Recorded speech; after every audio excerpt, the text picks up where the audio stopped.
Alrighty, here we go with an art stream that I'm starting right now. Doing this a little bit differently in terms of time, because I don't know if I'll have the time for it tomorrow. I'm hoping that we'll feel okay for this, because still feeling a little under the weather, but I'm gonna try my best. Anyways, hope you all are having a good Saturday morning. I'm your Saturday morning cartoons now. These cartoons are not moving, but you know, we'll make do. We'll figure it out. Anyways, hope you all are doing well. I'm going to be making a little bit of progress on this comic I've been working on for a while now that I'm trying to finish. Not Deltarune, but it will hopefully be done pretty soon, now that I have a bit of time to work on it. And you'll see what it's all about when it's done, which will hopefully be this week if I am fortunate. I'm gonna have to do a lot of lighting changes on this.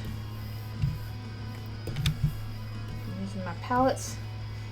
Is that the night? It could be. Could be. This is a comic about that, so you'll see it when it's all done. I'm only working on pages that are slightly less spoilery than the full one, because this is like a full 14-page one, and I've gotten some work done on some other pages that are. I'm avoiding the most spoilery pages, but yes, that is the intention. And finally, I'm like, oh, I know what I want to do for that kind of story, so that's what we're doing here.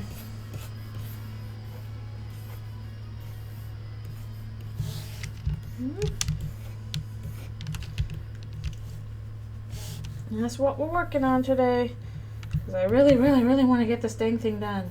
He's not wearing his usual robes in this outfit, or in this scene. This has been a rough one, because it's full color, 14 pages, which is quite a bit. Usually even the 14-page ones I'd split up a bit. This one we're doing all of it. Actually, hold on a second. Move his foot down there. Yeah, he's a turtle. It's kind of hard to realize, but like especially in chapter 2, if you go out and visit him, you see him from the back because he's facing Garrison's grave. He has a turtle shell, so he's a turtle. Yay! Can actually be here. Yay!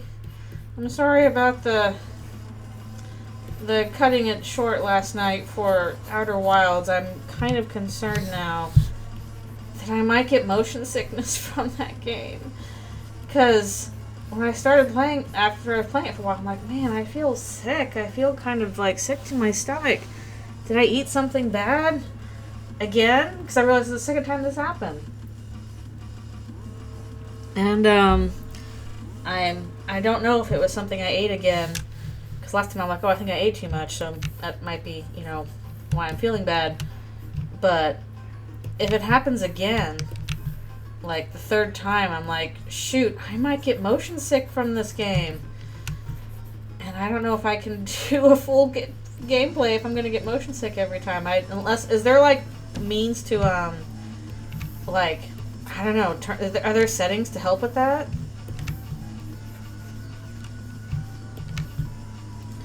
Yeah, it's like I thought I would be okay with a first-person game, but I'm like, when's the last time I played a first-person game?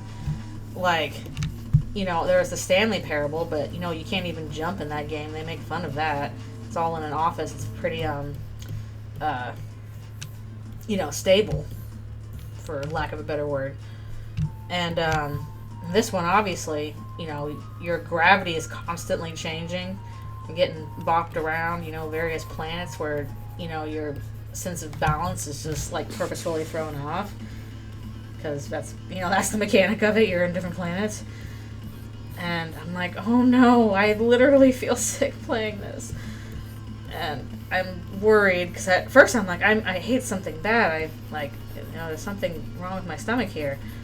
And I'm like, wait a minute, this happened the first time I played too. Did I eat something bad both times? And now I'm worried that's not the case. I'm like, oh no, I'm like old now, aren't I? I can't play first-person games with like this. No. I'm ending up like my dad. He can't go to... We have to like sit in the back row when we go to movies with him. Because like... The fact that there's, you know, a lot of like shaky cam, like not steady cam used in a lot of movies nowadays, like it makes him motion sick to go to the movies. So we have to sit like pretty far from the screen to help with that. Maybe, I don't know. That's gonna suck if I have to stop because I get motion sick, but I don't know if I can continue to play if I'm gonna feel like ill every time I play, which sucks. Because the game looks fun, looks interesting, but it's really hard to concentrate when I'm like, oh, I feel sick to my stomach. Will Rouse appeal? Not in this particular comic, no. This is pretty focused on Alvin and Garrison. No, Rouse in this one. Maybe a future comic.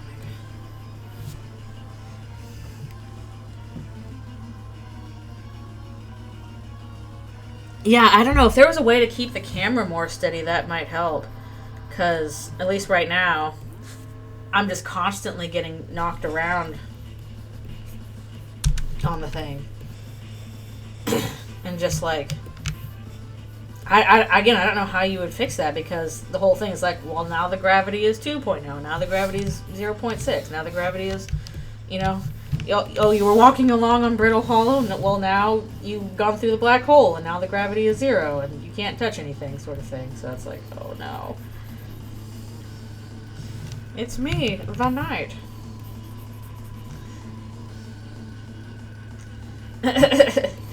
How would Rouse show up in the light world? That would definitely get the theorists going. Yeah, maybe I'd have to get used to the stabilization or something like that. I don't know. The controls are definitely challenging.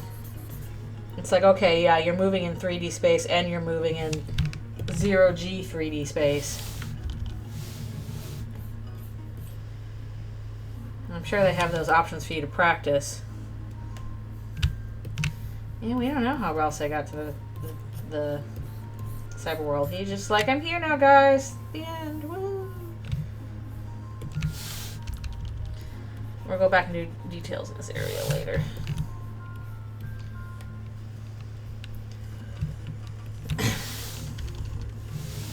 Well, I think they must be like, who the heck are you? Why do you look vaguely like Toriel?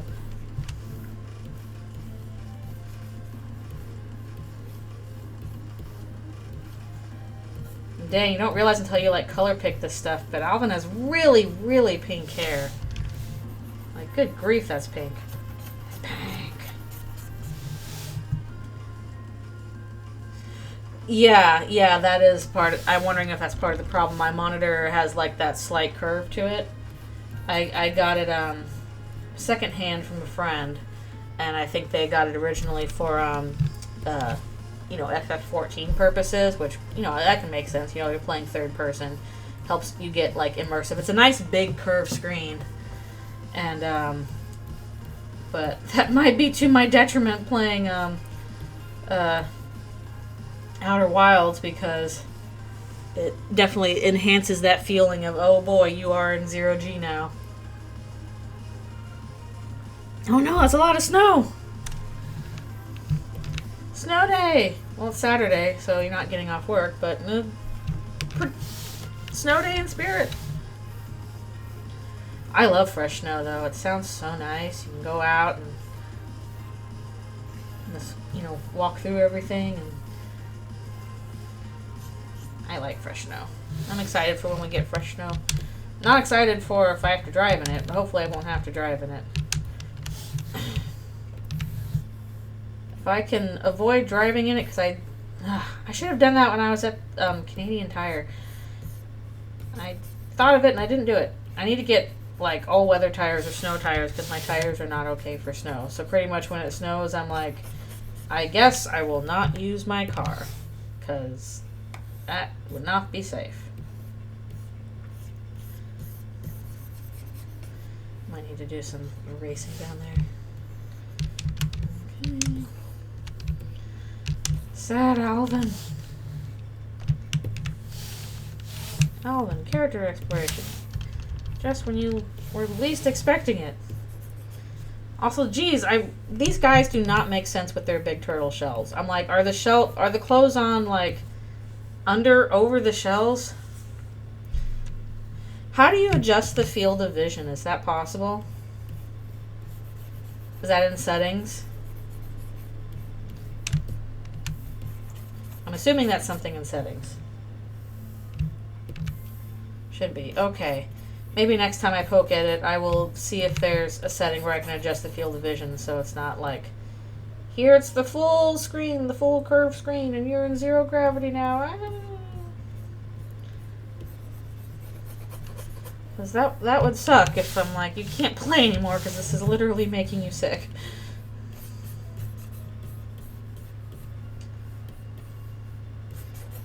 I'll mess around with that and see what that does.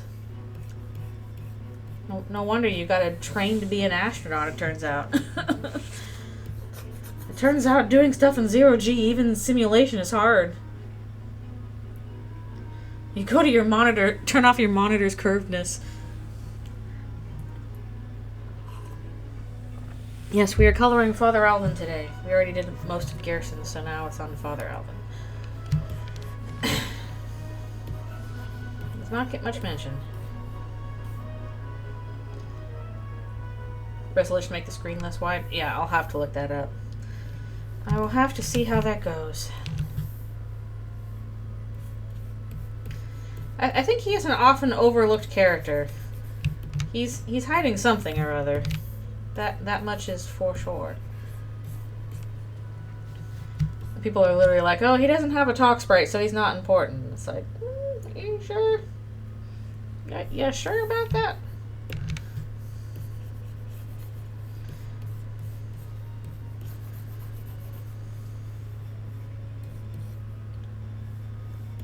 Let's see. How am I doing this? Also, I should probably... Where is Garrison's colors? Grab those. The priest in an urban fantasy. What were we expecting?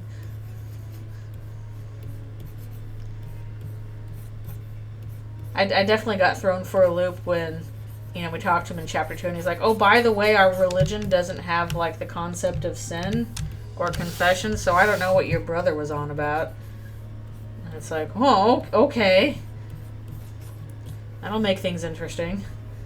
Since that's kind of like, I don't know, kind of an integral thing to Asriel, Catholic at birth. Sweetie, what are you talking about? Mother, we must atone for Chris's sins.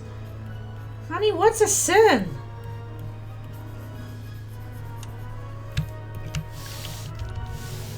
We're like, I saw them on TV and they're really scary. What if we have them?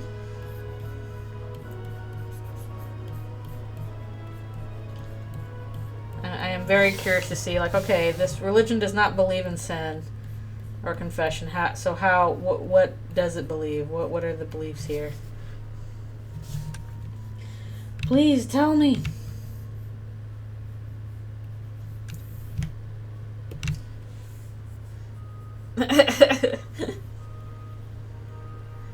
Stop giving me money. Toriel just, nails 95 theses to the wall of Azrael's room, and it's, Azrael, stop with this Catholic nonsense. They are there for the sick fruit juice. Fruit juice implies they have communion, though. Like, how are you doing communion without, sin? I guess you don't have to, but I'm curious what the other, options are. Like, what are you doing here? Actually, yeah, Spamton mentions communion, too, so they have communion. But I'm like, what is the communion for? Communion is basically, because I take communion, or I usually do whenever I actually go to church, but I haven't done it in a while. But basically, communion is like, it's the breaking of bread. It's a symbolic thing of like, we are recognizing that, you know, Jesus died for us, and by doing that, we are going to symbolically share this bread and wine, like Jesus did with the apostles. He had a there's a story where he's like, you know, this bread is my body, and this wine is my blood, blah blah blah. If you partake in this, then you know, it's basically a ritual of like, you know, assertion of belief sort of thing. How the Jews correlates to communion? Well, my take on it is because, like, well, for one thing, the church I grew up in didn't use wine because we were a teetotaler. How do you pronounce it? Yeah, basically like no alcohol kind of congregation. So we use grape juice instead of wine. So, and like I know Toby certainly grew up going to church. So basically, if you don't use wine, you use fruit juice. So sick fruit juice could be for communion if they don't use wine.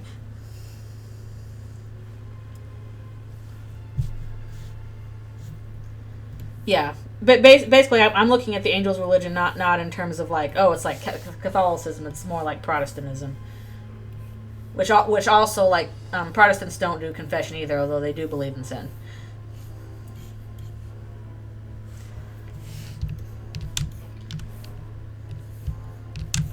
But yeah, so I'm curious what all the tenets are. No, Protestants don't do confession. You don't have a priest you confess to. The idea behind Protestantism is that, and this changes wildly depending on where you are, because like there's like a bajillion different tenets of Protestantism. There's like a bunch of different denominations. Is that, well, the basic idea behind Protestantism is that screw the Pope, screw the hierarchy of the Catholic Church. You're supposed to have a direct relationship with God yourself. Read the Bible yourself, and you come to your own, and you will be able to come to your own conclusions about it, sort of thing. Like, don't have that interpreted to you by a priest. That's the basic tenets of Protestantism. Is that they don't recognize, they believe in the same God, but they don't recognize the authority of the Catholic Church. It's pretty much you are your own authority. And because there's like a bajillion ways to interpret the Bible and stuff like that, of course that turns into tons of different, denominations and different interpretations of stuff like that as people read it in a bunch of different ways. So I grew up Protestant, and I can tell you about the denomination I had. But yeah, the denomination I grew up in was no alcohol, so we had fruit juice for communion. Well, this is relevant because we're talking about, whatever's going on with Deltarune's religion, which we don't know much about.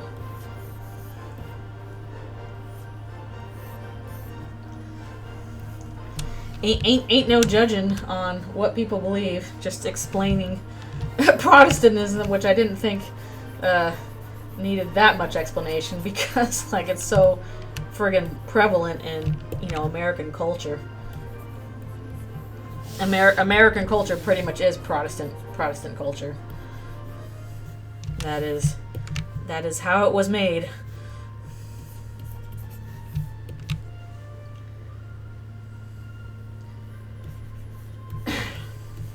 To the point where, like, when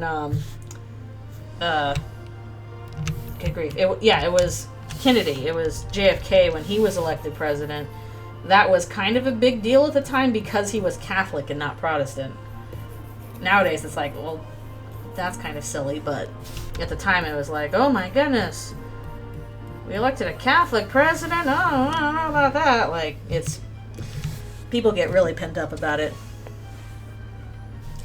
Yeah, I think that's true of like a lot of Europe, because like a lot of Europe was raised with you know, religious stuff. But I think more Catholic than Protestant, because Protestants came along and good grief, what was the year that Martin Luther nailed the theses? I should know this. I should know what year that was, but I don't. Fake religion fan, that's me. Oh, come on. I don't know what that nonsense is, but I'm gonna believe it. Please say something normal. Please say a normal thing.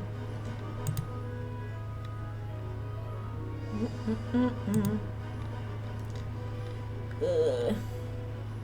Grief, 2 hours ago, good grief. Goodbye. Alright, back to it. Here we are trying to have a conversation about Protestantism, and then we come in with whatever that is. I don't know. My guess is that it's genetic. Like maybe Garrison used to have a lot brighter hair for when he was younger. I don't think he dyed it. Maybe I'm wrong. Honestly, when I first saw that, I was like, is he wearing like a shawl? But then I was like, no, I think that's supposed to be his hair. It's kind of a weird design. I'll say that. He's got anime hair. Exactly.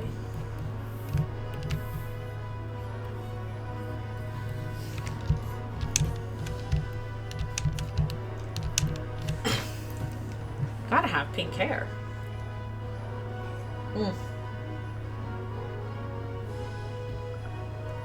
Deltarune.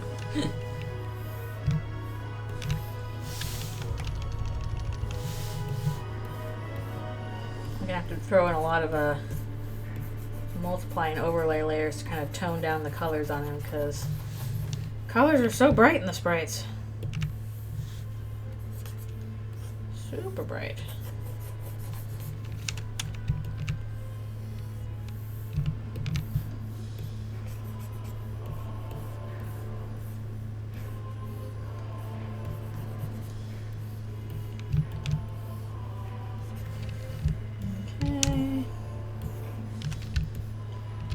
Alvin on this page. We're only on page 2.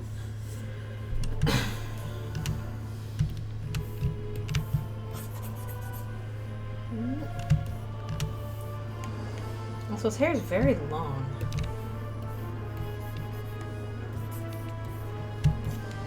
I'm still mad that I can't figure out how these dumb turtle shells are supposed to work.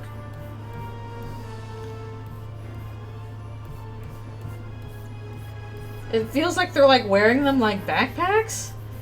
Like that, I don't think that makes sense.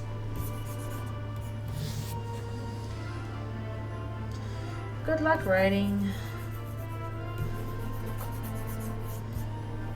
That is a lot of chapters.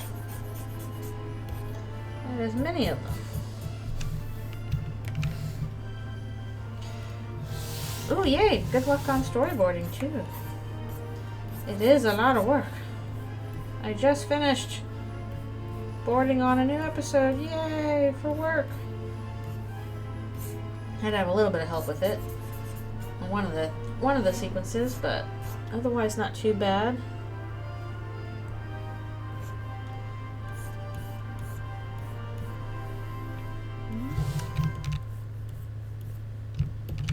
Let's see.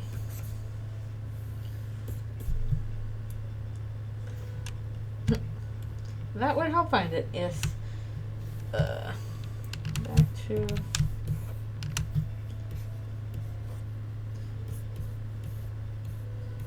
also for some reason I always thought that like Alvin was supposed to look really old, and then I realized like no, compared to Garrison, he's got like nice young, you know, green turtle skin in here, because Garrison looks actually quite old. He's an old guy. Ooh, Secret Santa. I haven't done one of those in a while. Yeah, Alvin's still old, but I don't know if he's like old.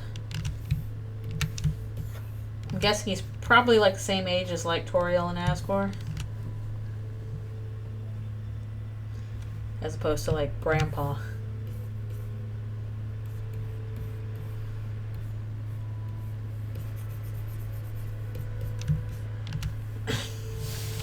That's a lot of chapters.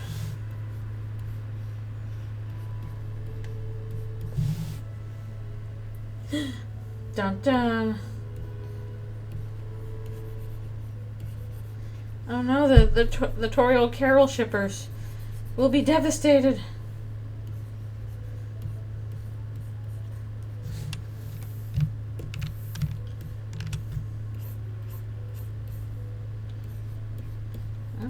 I'm trying to decide if I've ever written a fic that's that many chapters, and I don't think I have. That is many of them. Maybe I have, but I can't remember. I don't think so. I doubt it. Downing shots at rangers. Okay, that would also be funny.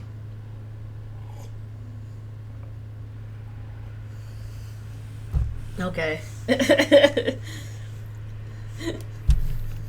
Before he joined the priesthood. Like, woo, party!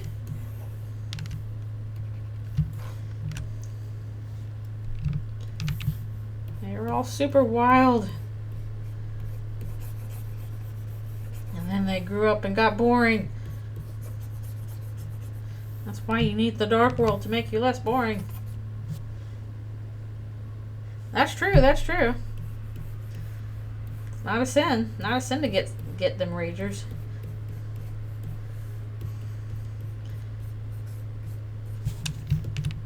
The angel approves of it.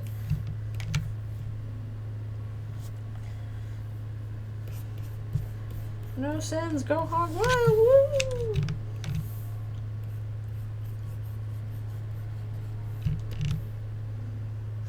Don't listen to open dark fountains. No. Angel says it's fine, so here we go. Whee! Confess. He's like, no, we don't do confession. You'll never get it out of me.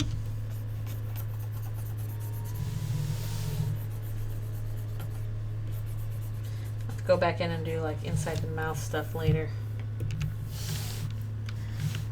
I don't know, I'm guessing TV, movies. I guess Christianity or something like it must exist in this world. Otherwise, how would he know about it?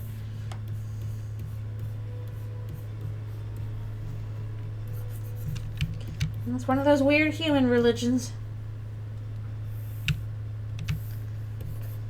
Those humans, they get obsessed with sin and stuff like that. Who knows what's going on with them?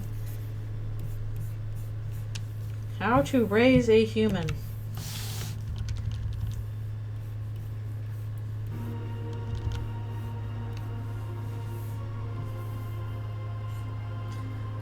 In here with better details. We're just getting the main colors down right now.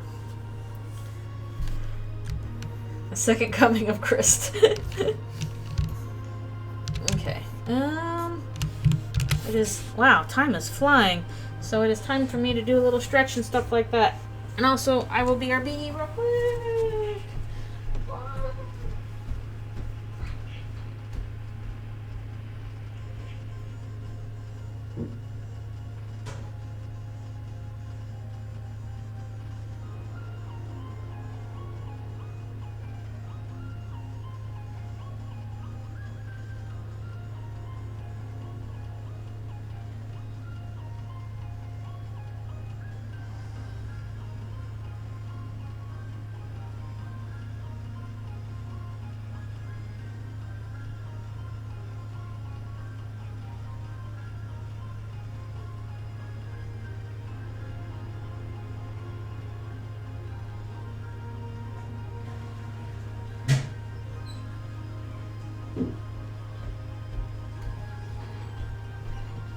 It's now time to stretch. Oh, I haven't seen JoJo. Maybe there's Jesus Deltarune. It is kind of weird how there's like so much like Christianity mentions, even though like the monster, like we don't do that though. Chris, why all the apple symbolism?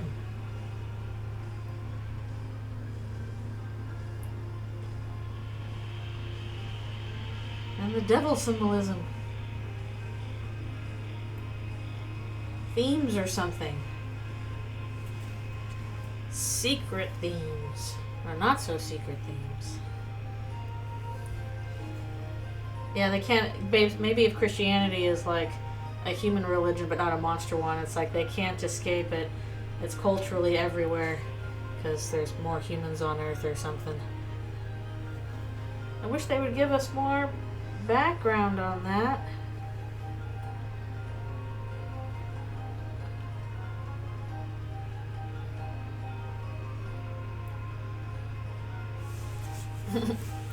Full Metal Alchemist. Oh. Let me. My neck. Owie. Do my neck stretch. And get more water too.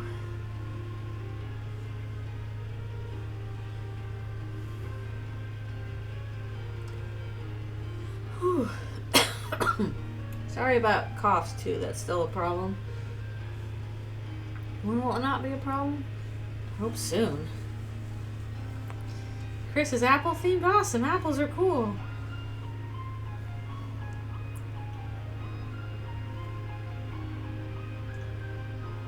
Meanwhile, a lot of people are going, fruit of knowledge of good and evil. Deals with devils.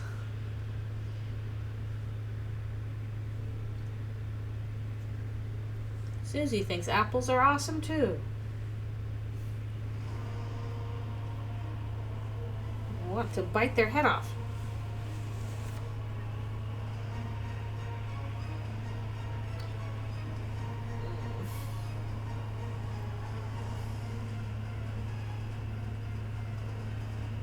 Let's see. Yes, I know it's not canonically an apple. Honestly, it probably wasn't even canonically like a fruit that we know of, but everybody defaults to apple now because I guess that's what kids understand. What's a fruit kids know? Apple.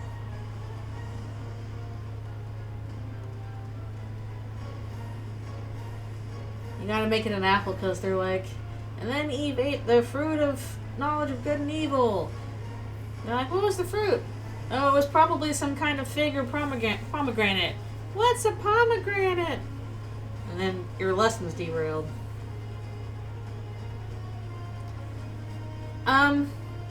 Sure, I guess.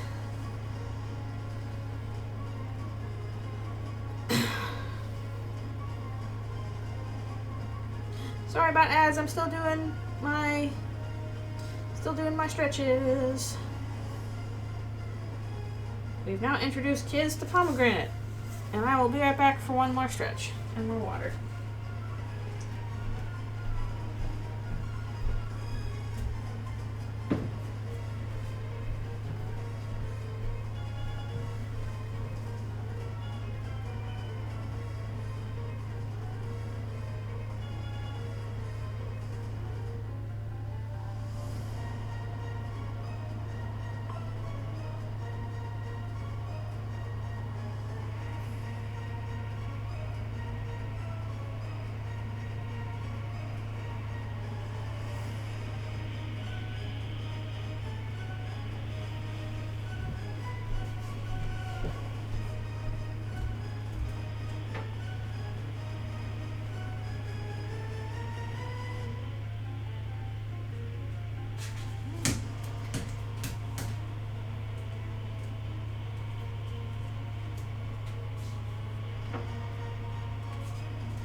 Alrighty, I return.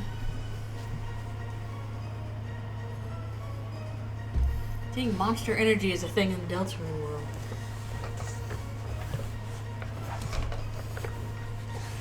It's a good question. Maybe it's reversed and it's like human energy. Drink human energy.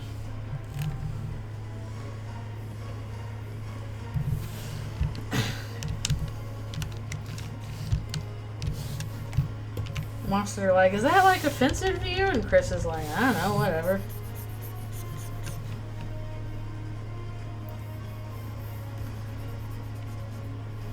Human energy, call that soul food.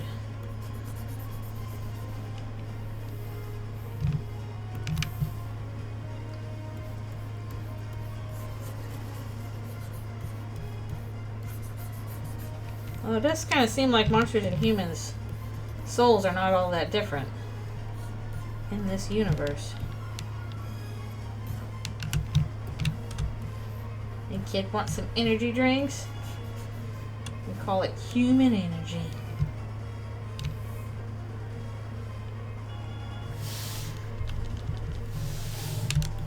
I know I'm making fun of the name.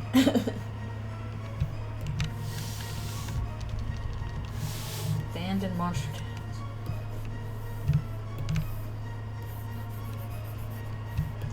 Alright.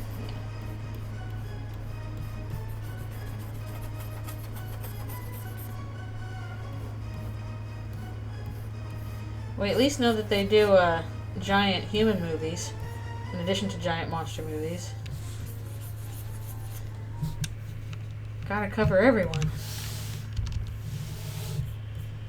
What I want to know is, like, do humans, like, dress up as monsters for Halloween? Because Susie seemed to kind of imply that. She's like, I can't go as a monster for Halloween. And I'm like, do people do that? I don't know. Seems kind of weird.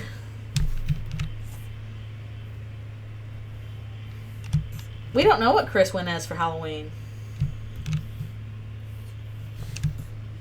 I don't know. Like, they get, like, the horns, but... No, I think because Chris was just asking, when am I going to get horns? They expected they were going to get monster horns because they were raised by the Dreamers. And so they're like, oh, you know, little kid Chris, here, we'll get you a headband, you know, with monster horns so you'll feel like you'll fit in. But there wasn't a mention of that being for Halloween. They just wanted monster horns.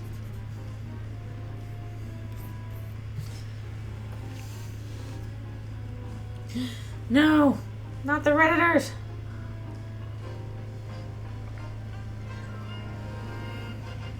It does keep being a problem, doesn't it? Ugh.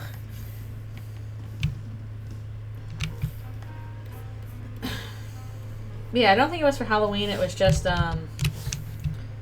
just wanted them.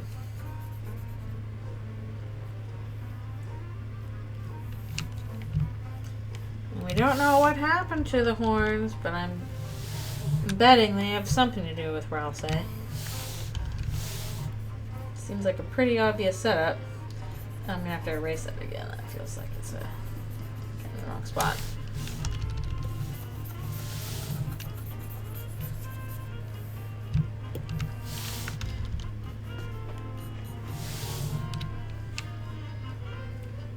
Yeah. Oh, I'm sure they did. That's just upsetting because they wanted to be a monster, basically.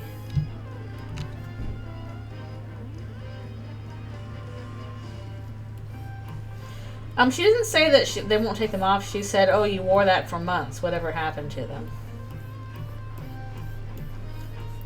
So basically they just wore them for a really long time.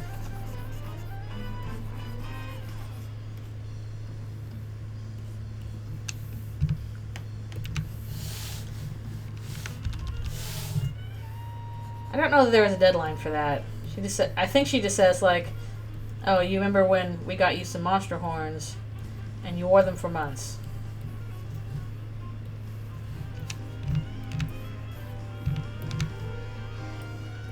And she says that they got them the horns because Chris was like, well, when are my horns going to grow in? And it's like, oh, honey, no, they're not going to. And that probably upset Chris. To be fair, I'd be upset by that too. If I'm like, am I going to get cool horns? And they're like, no. Oh. fine then. I see how it is. I got this weird green stuff on. Alright, we'll go back in there later with another color. Cool. Alright, good luck at the store.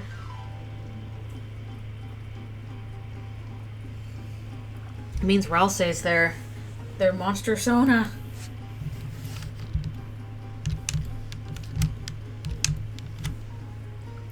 Alright, I'll probably be stopping around noon again, is my guess. Just because my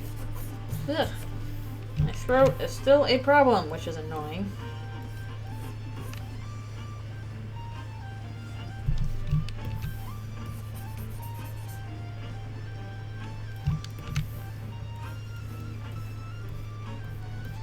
Yeah, at the very least, it seems very obvious that Chris does not really like being a human and wants to be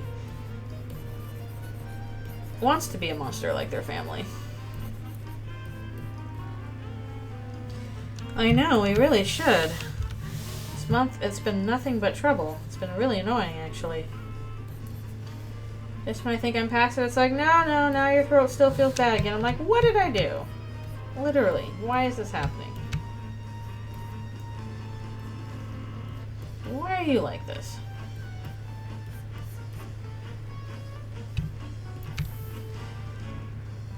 Hello, thank you for coming. We are coloring today.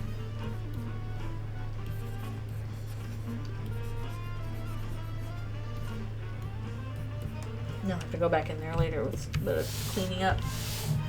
Oh, wrist is okay. It's doing alright so far, so that's good. Honestly, I'm mostly annoyed because, again, my throat's not doing great. Which makes it a little hard to talk.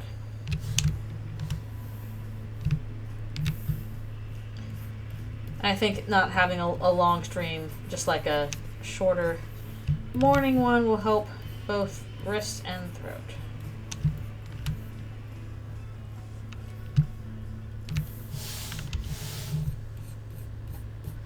Oh, Pank.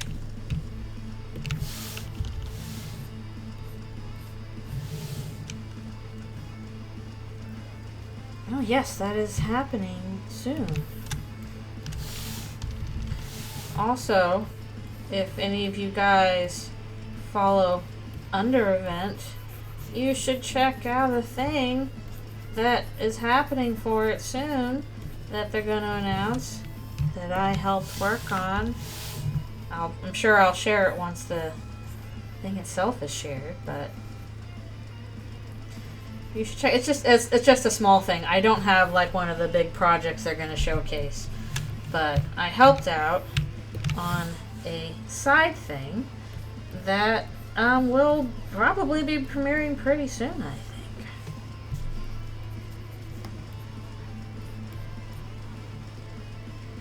Yes. So I helped out on a small side thing with Under Event.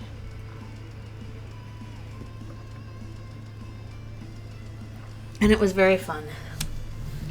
Maybe someday I'll actually have a big project to share for like the event reveal itself.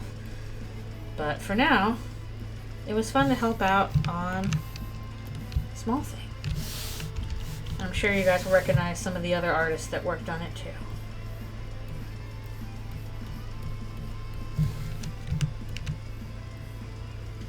Yes, I'm sure that I will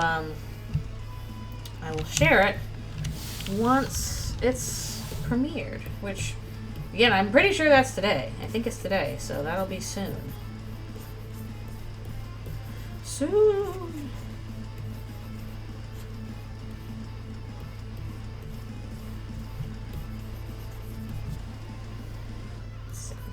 A little hair over here.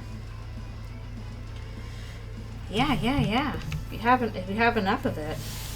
I'm not sure what the rules are to do a showcase for that kind of thing. I know that they are, you definitely have to have enough to like share for a showcase and stuff like that. Present a cool trailer they can share.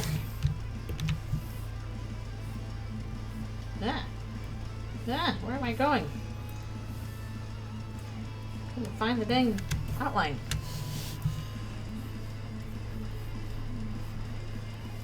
Well, if I did a big project, probably have to be like, I don't know, either a comic thing or a animatic thing, because I can't program. Yeah, definitely fan things are a good place to work on. To work on that. I tried to do coding. I don't know if I have the brains for it. I'm not smart enough for it. It's so sad. I did try and learn some Game Maker. It was fun, but I think it required, unfortunately, more time than I have available.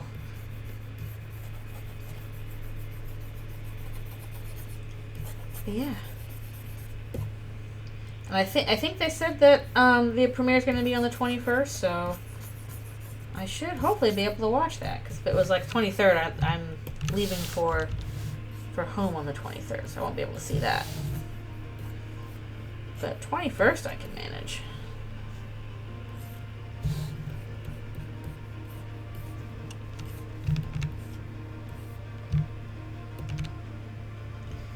I know. That is the catch-22 of it. I think we're very used to like, oh, you know, we want all of our art stuff now, and the whole deal of it is that art takes time, and especially good art takes a lot of time.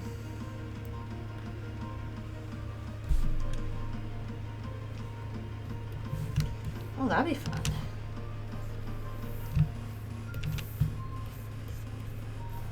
I wonder if I could sell Deltarune's ending as a thing for Under Event if I cut a cool trailer for it.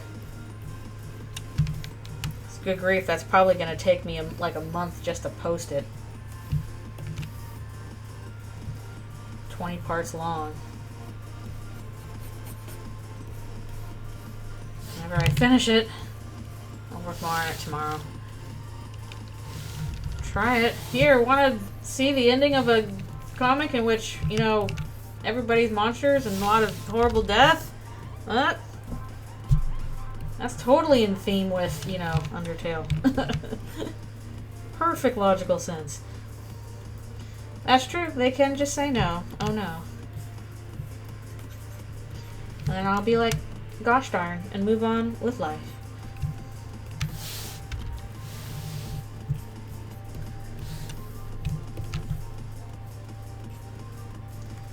I'd have to make sure it's all done, though.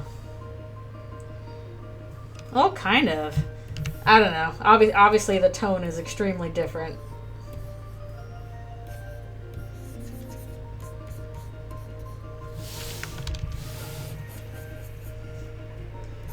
That's true. The multiversalists, they do like their spooky scaries. I guess, you know, horror rune is a thing. All that business.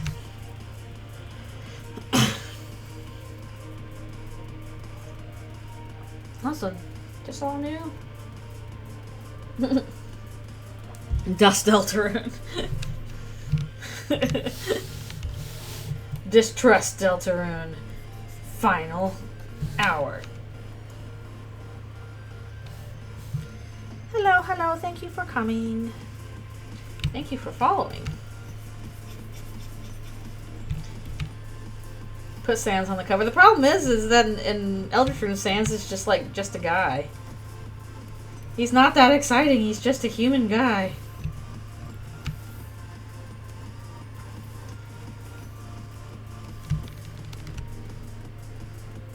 And he has like some lines in the ending, but I don't think if he gets to do anything really cool. I think he gets injured. We took him out. That's true. Advertising.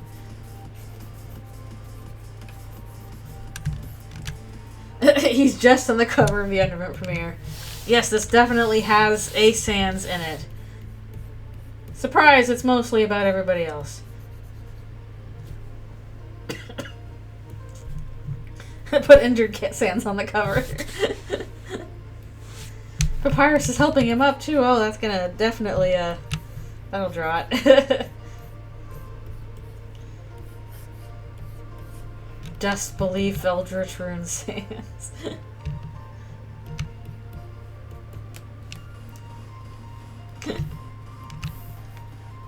Yeah, maybe I'll give that a shot. If, I guess it depends on whenever I do that, because I don't know when I'm going to be doing that. Again, I'm just kind of poking away at it gradually, because I know it's going to take such a long time to finish.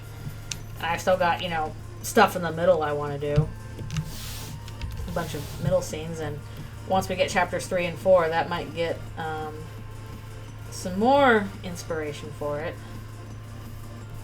Although definitely I want to finish, I would like to finish Deltarune before the actual game is finished. I don't really want any comparisons between end of Deltarune and end of the actual game, because I imagine they are going to be extremely different.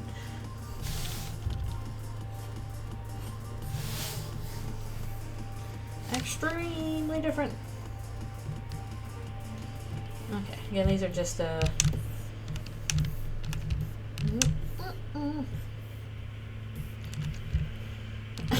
just base colors we're putting down for now. We're gonna have to do the shading on another day.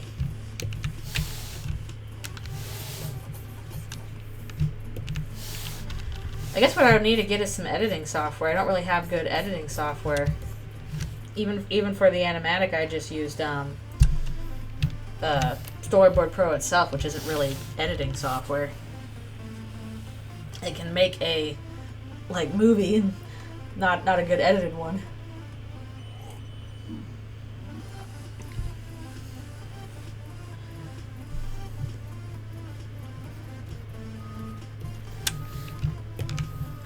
So if I get some editing software,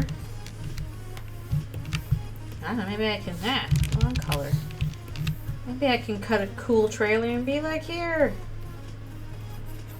see the ending, everybody's gonna, well, not everybody, but a lot of people are gonna die horribly, it'll be neat, whee!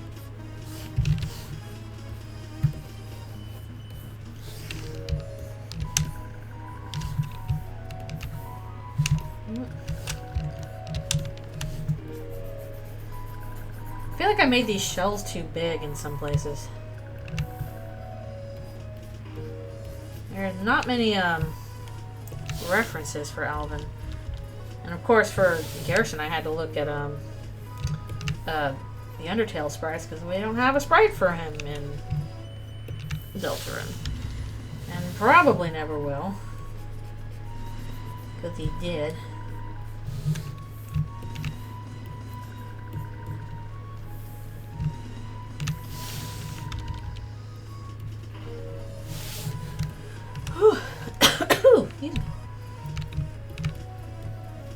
But yeah, we'll see where we're at next year.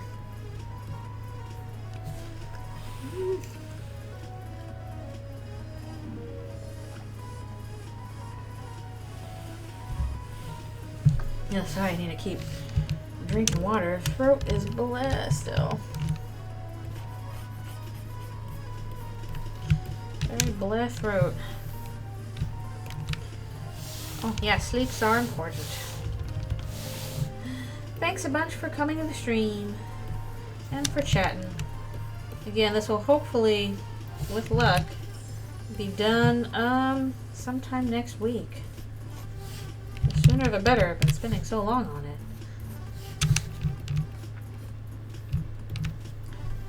Thank you. We'll keep going for till no later than noon. See how long I can last.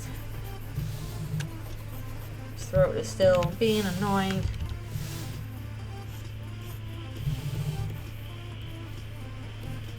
I feel like every time I do the turtle shell, I feel like the shading's different. Hopefully people won't be too pent up about that.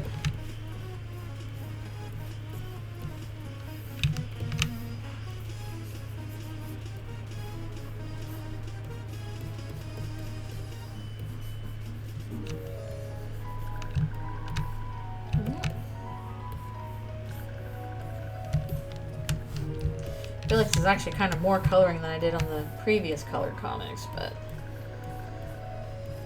whatever. We will make it work. At least while we're getting down the basics. Hello, hello. Thank you for coming. Yes, we're doing colors. This is pretty basic. Just getting the main colors down. Stage. I'll probably go back and clean it up and add shading layer and stuff at a different time. Yeah, this is why it's been a while since anything new. I'm like, oh, I gotta do a color stream or color comic. It's 14 pages long. That's really long.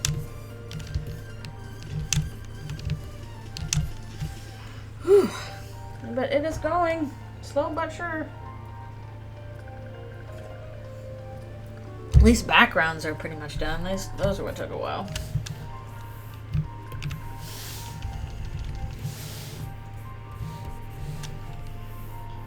Long backgrounds. I figure out what order to do this in.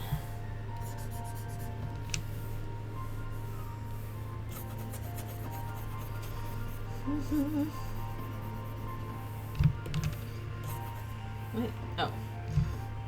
It's not the main color. This is bright greens. Not what I wanted. These work. Holy colors, you say? Whoa.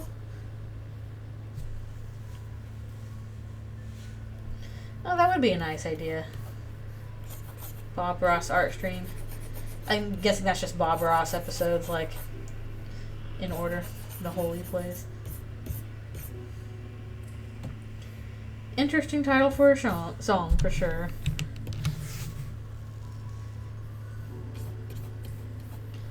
Or are they just Bob Ross episodes? That'd be nice. That sounds like a pleasant thing to put on. He came back to life and decided to be a Twitch streamer. Ah, the best use of time. Happy little headshots.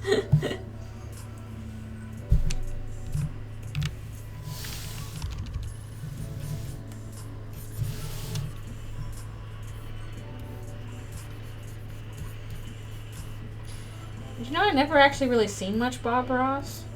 I don't know why, but I did not watch him growing up. When I was growing up, I saw Mr. Rogers' Neighborhood and Sesame Street and Reading Rainbow. Those were my formative years shows of choice. And they're really good. But I trust Bob Ross to be good as well.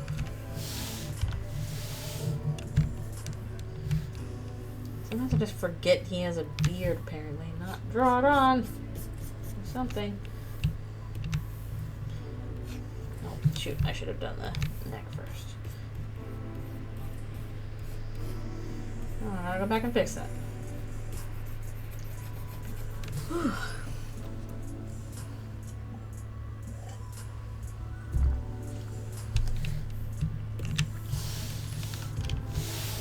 I was watching a lot of MST3K on Thursday because it was the Turkey Day Marathon.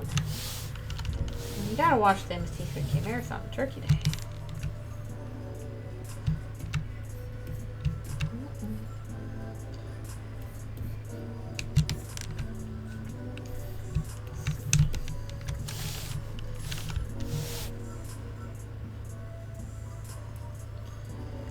Yeah, I have streamed on YouTube, I think, yeah, in the past. I think the reason I switched to Twitch was I was having trouble for some reason connecting my PS4 to YouTube. It was just throwing an absolute fit about it, and I couldn't figure out why, whereas Twitch just kind of did it. So I'm like, okay, I guess I'll do stuff on Twitch then. But I did used to do YouTube streams. And also I did a bunch of art streams on Picardo. Though I haven't picked up Picardo in a while, unfortunately.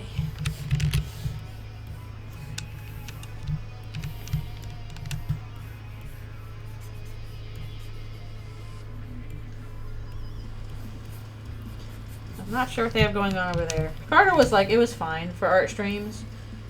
but I don't know if it was anything like that I feel like, okay, I gotta keep using this. Picardo, only Picardo can do this, because it was like, yeah, not really.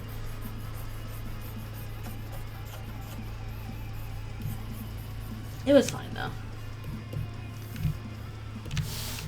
I guess maybe part of it was supposed to like make commission stuff easier, but I didn't really do those on Picardo. Ooh, Legos. Part of me kind of wants to like get a Lego set, but I don't know what Lego set I would get. They're so expensive nowadays. How do you choose?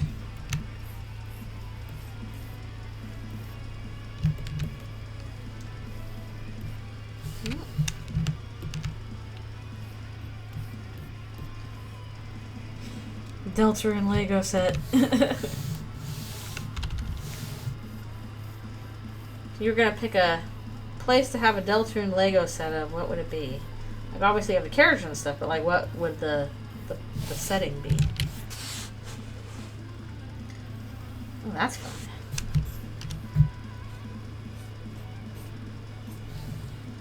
Hometown and Castletown. Castletown would be really cute.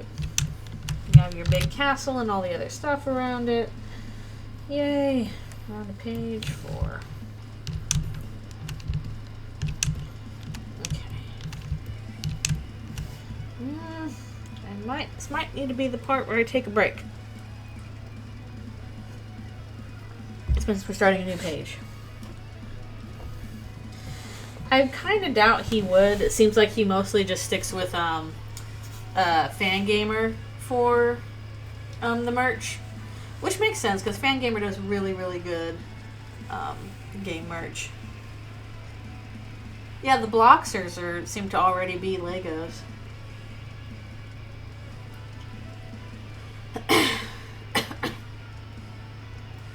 Yeah, but that's not really merch so much. And also, he was like friends with them.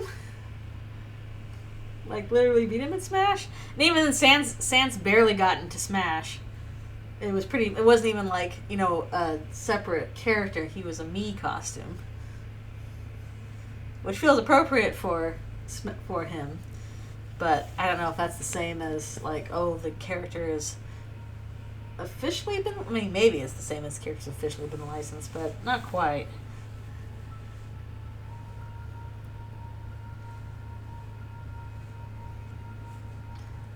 Well, it'd be really cool to have a Lego set of that. I don't know if he would ever do that or not. Actually, I'm guessing that is unlikely because that would mean having toys of the Lightner characters, and he's very set on not doing that. The merch for the Lightner characters is extremely limited. No figurines, no plushies.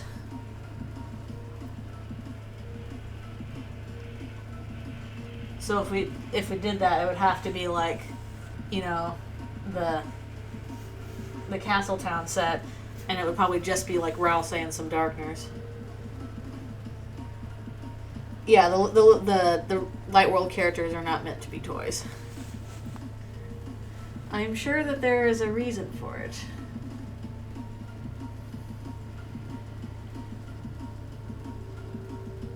Gotta make your own merchandise if you want that.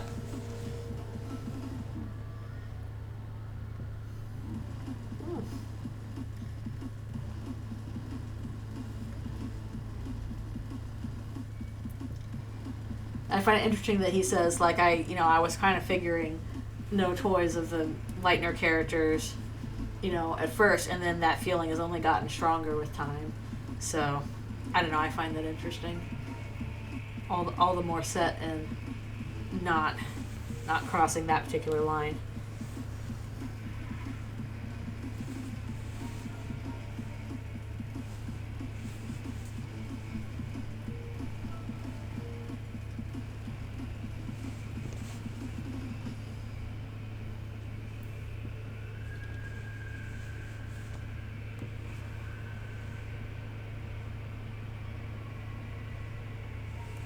guess we will have to see. I do wish I could get a Susie plushie, though. Part of me is really tempted to commission a giant Eldritch Susie plushie. Something huggable. I mean, you can make your own merch, yeah, but, it's sad. For us folks who want merch. Yeah, just like a giant Eldritch Susie plush. And I could hug it and or put stuff in its mouth.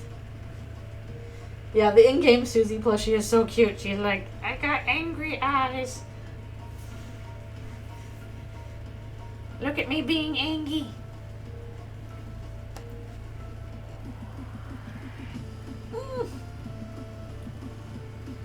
Alright, I will be right back again for more water stretch and all that nonsense.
Alrighty, I'm returning.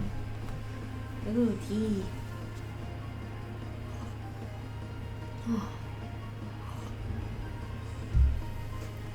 Tea actually sounds good right now.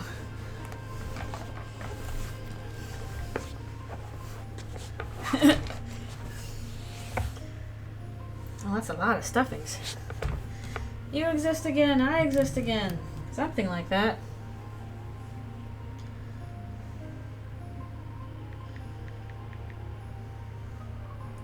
Alright, we're not really doing that sort of thing. Okay. Snow!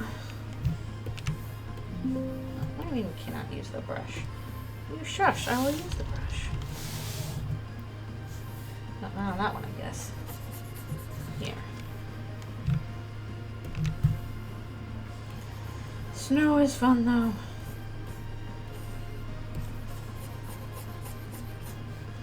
Oh, I just realized the pants are supposed to be black. Shoot. Wrong color! Bad Photoshop. Bad. Well, that color problem is all me. Let us brush after Dragon has to deal with slush. Slush is not fun. quickly turns to mush.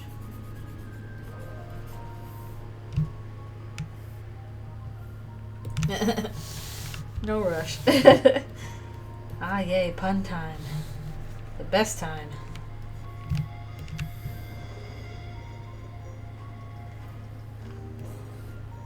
Like, okay, I'm ready to do the thing. And the technology's like, no, you're not. Isn't there somebody you forgot to ask? My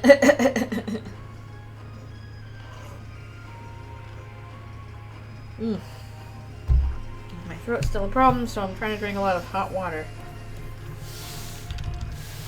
Hot water is supposed to help with that. I need to have my orange juice eventually, too.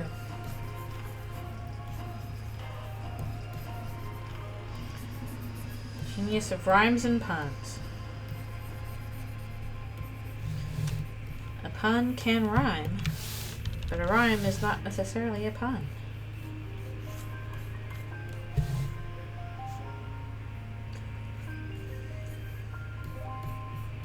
Ooh.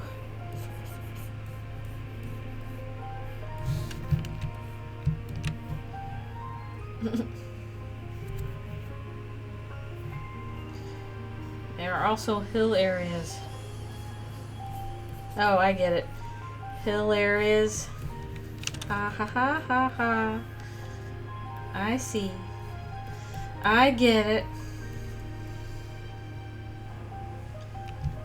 Memorize the broadcast settings.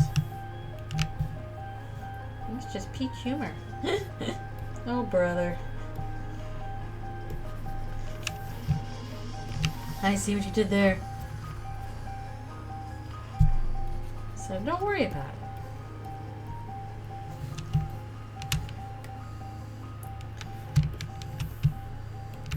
Could be a papyrus pun too. He does some puns sometimes.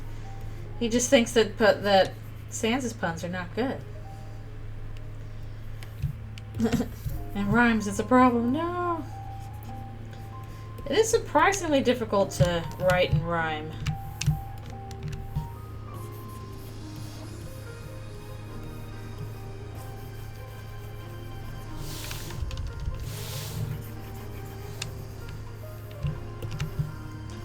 One time I tried it for like a fan fiction. I had to like make myself a little dictionary because I'm like, what rhymes with this? Meter's probably all over the place, but I just want to make sure it rhymes.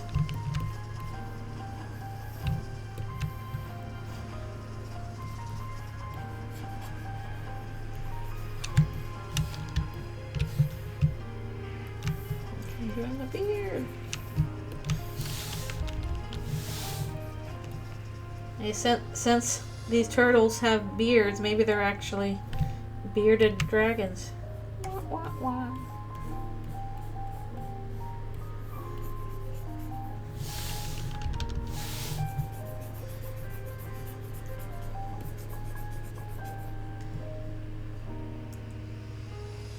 Apple H. Ah ha ha ha ha ha. No, that's an Apple 8 chain. I get it.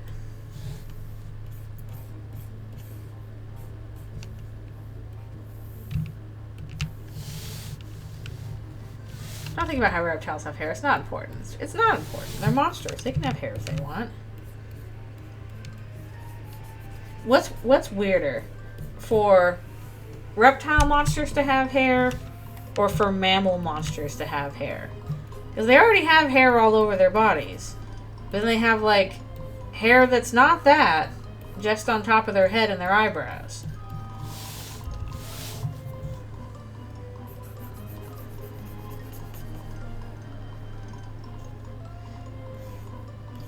Well, is the hair all over our bodies considered fur? I don't think it is.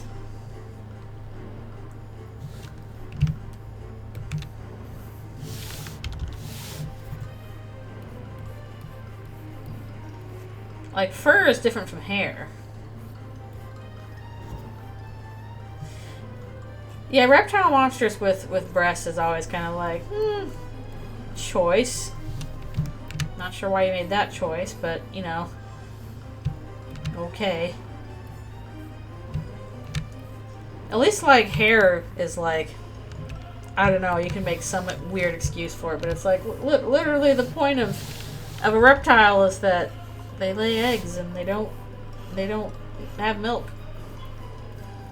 Or they're young.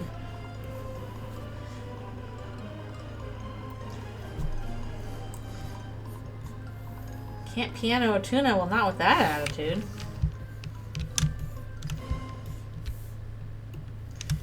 Okay. Let's see. We're mostly focusing on Alvin for this one.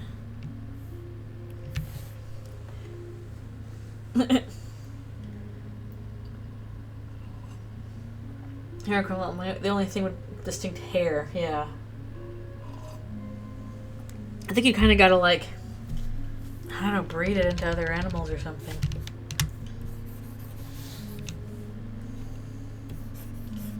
Like, yeah, we got hair on our bodies, but it's pretty, you know, thin and small.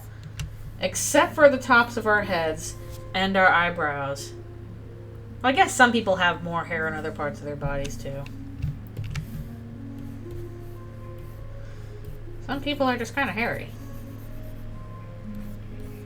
Not everybody has the thin, short hair. But even then, still. We got mostly thin hair everywhere except for, like, head and face and also nether regions, I guess. Stuff that needs protecting. Just ice. Ah ha ha ha.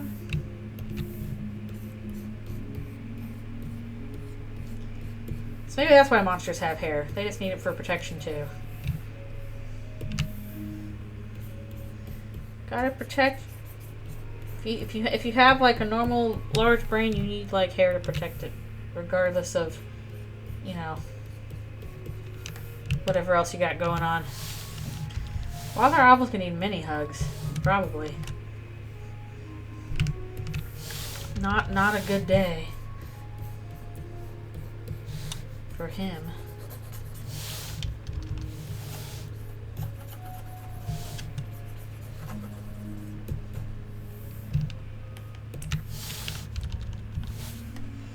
At least have fun. Well, this is about the knight, but I would not necessarily say Alvin is the knight.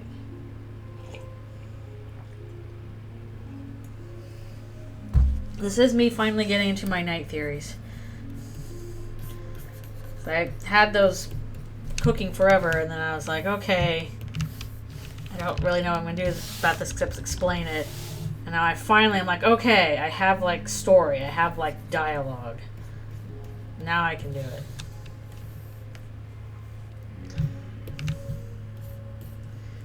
Now I can go into it, like I did with, the Deal with the Devil comic. Just, it took a while for it to bake long enough where I'm like, okay, I'm happy with this dialogue and this setup and stuff like that.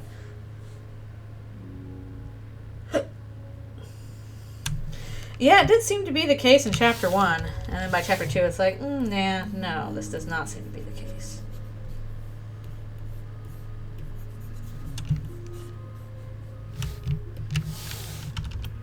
Seems we have gone in a different direction. Were there not that many, Who Was the Strange Knight before Chapter 2? I guess we only got, like, really vague hints of him in Chapter 1. We know the king mentioned him. And Sham did. Or mentioned it. I guess by Chapter 2 we're calling them an it. Yeah, it seemed like it was the same strange person who talked to Jebel. That seemed to be the setup. And that seemed like it was Gaster because of the darker, yet darker mention. So, I don't think in Chapter 1 that the knight is Gaster was that bad of an assumption. At least I hope not. Because that seemed to be what it was hinting at. Knight Rider. Well, they didn't talk to Queen in Well, we're not quite sure what happened with Queen in Chapter 2. We know that the Queen was influenced by the Knight, and the Queen seems to believe that she is doing the Knight's, like, duty, or doing what the Knight wants, that she and what the Knight wants are the same thing. She's like, oh, the Knight must want to be doing what I want to do, which is, like, help the Darkners, or help the Lightners and stuff. Especially Noelle. And she literally didn't know about the roaring. Jevil does mention Queen, though.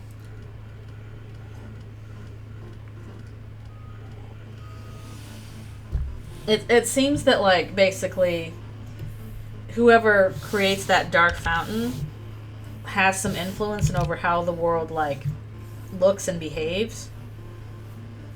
Which is why I kind of think that, we're going to get confirmation pretty early on in Chapter 3 that Chris is not the Knight, because, we've already been told, hey, Chapter 3 is a pretty different chapter narratively compared to, the other ones. And it's like, okay, if this is going to be so different, then how could Chris be the Knight the previous two?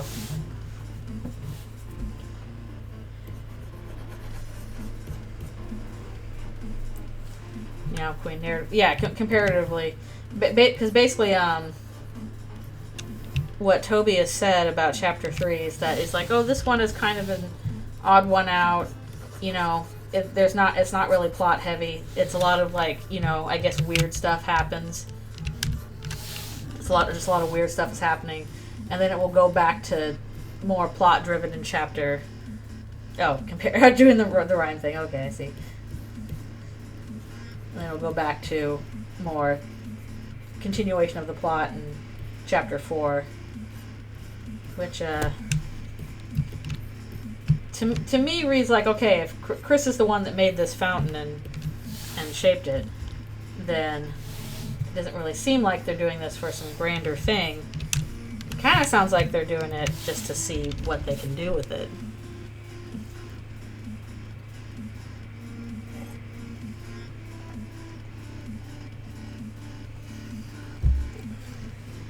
Yeah, he's been a pretty side character so far. But he's kind of suspicious.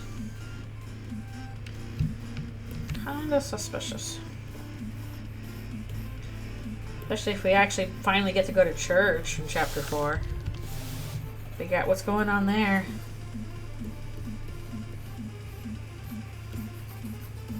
Whatever it might be.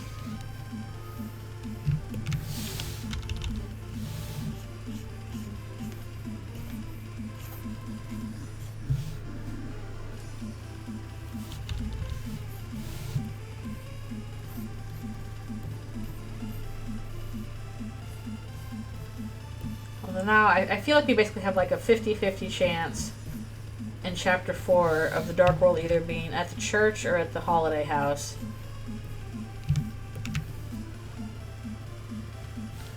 It kind of seems like it was Saturday, because basically they say, okay, there's no school tomorrow, which implies that it's Saturday.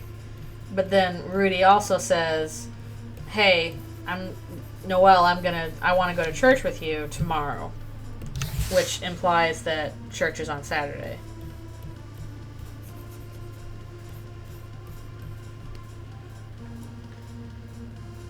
How do I feel about... Oh, sorry. I don't care if he characterizes Alvin very differently. It's his story. He can do what he wants.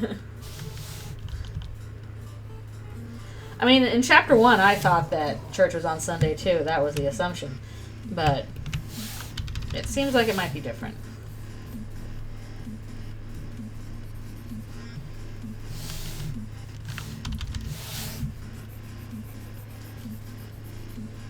And from the clear canon that is Paper Trail, I think that's already happened. Quite significantly. Honestly, the main thing that makes me kind of sad is that this means Lancer can't really join in with Susie on adventures. And I'm like, aw, her little buddy, her guy. They were friendos.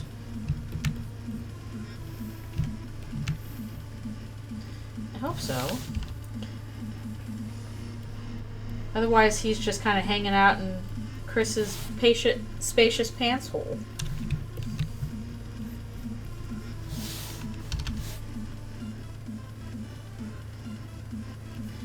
Maybe. I get the feeling that Chapter 3 is going to focus almost exclusively on the TV, though. Everything's going to be TV world. Maybe it'll be other parts of the holiday house. The only way I'm thinking that is because there's the mention of the one armor that's clearly supposed to be the gingerbread cookie maker. The cookie thing. But that could also just be related to a cooking segment.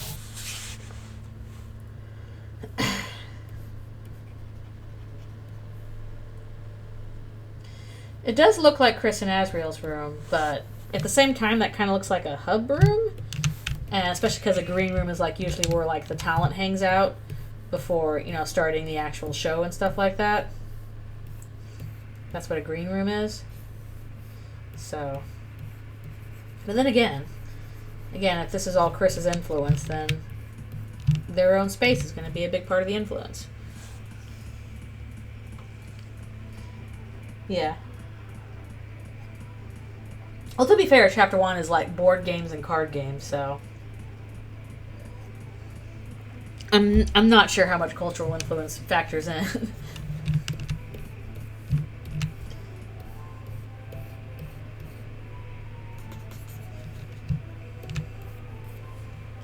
Because, yeah, maybe we'll have... Like, people are really going on about, like, oh, we're going to have the whole holiday house. We're going to have, whatever's in the trash can, in the kitchen, and Chris's room. And I'm like, I'm not quite sold on that yet. I honestly think we're going to have plenty to do just with the TV world.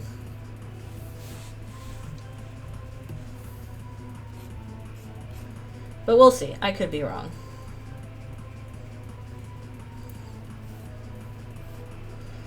I've been wrong before. I'll be wrong again. Just you watch.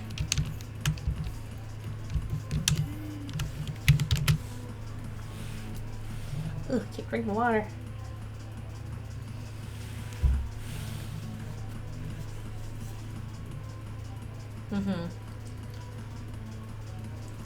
Soon, I hope soon. I sure do hope it's soon. Oh, come back. I hope that it's like, February or something like that. I think it's just out of his hands at this point. The localization and other stuff is not really something he has much control over, so it's just like, when it's done, it's done.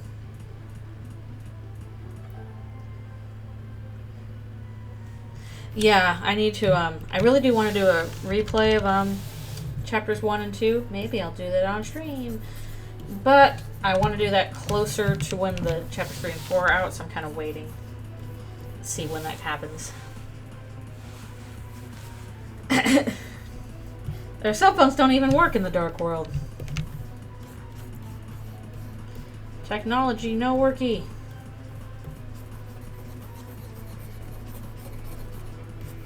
So yeah, I don't think we're going to have anything to do with the cell phones.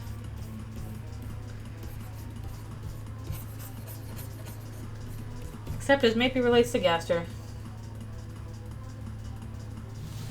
Gotta find them new contents.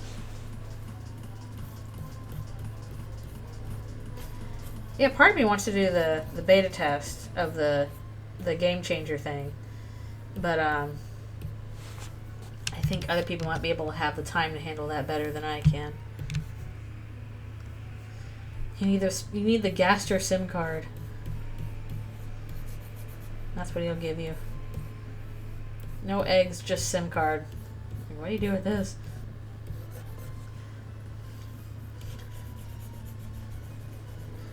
Yeah, sorry, your phone didn't work unless you use darker yet darker tech.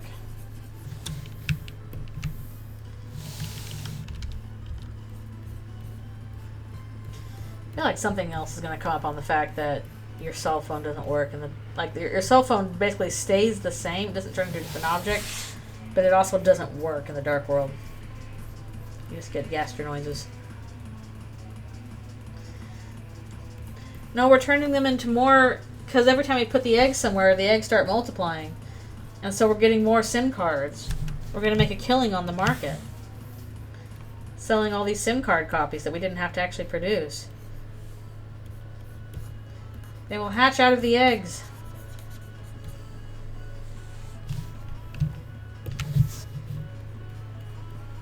You gotta hatch them out yourself, and it's really hard.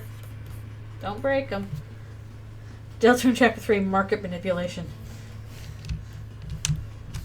It's like that one Defunctland video. Chapter 7, Class Warfare.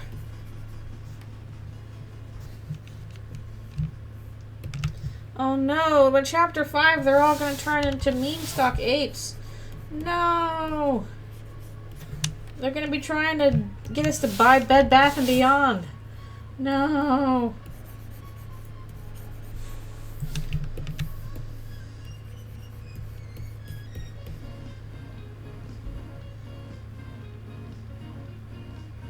Sending different messages.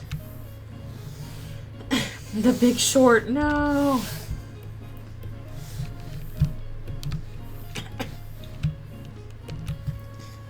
Deltarune Chapter 6. They get NFTs, no! Oh geez, I don't want to relive that.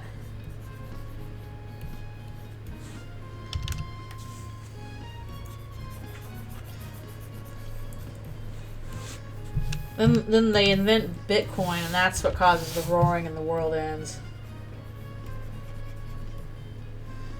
Surface tension.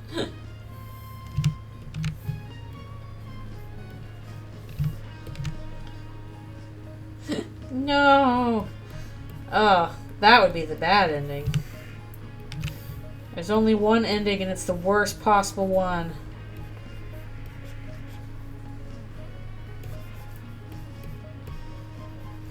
Tech bros, ugh.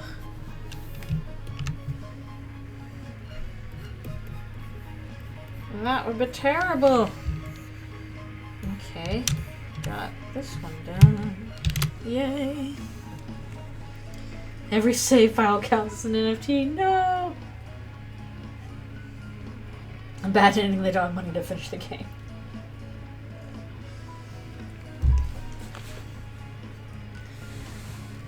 Pledge to our NFT project so we can finish Deltarune.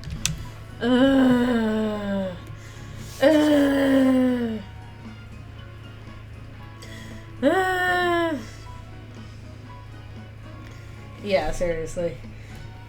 Okay.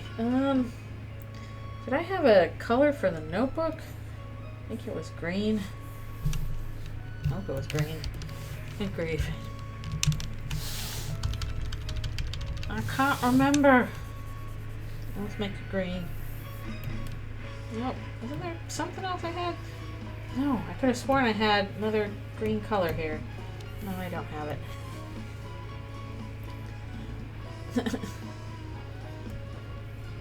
I daren't think about what those would look like in Chapter 2 if they existed.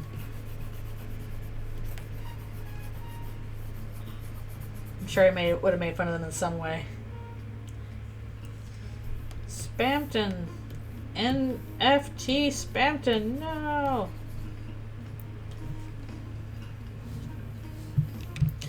No.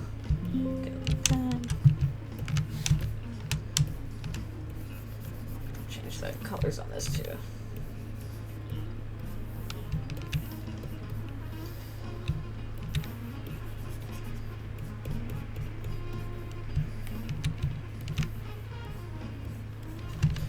Change more of that later, make it look a little better. Just gotta get down these colors.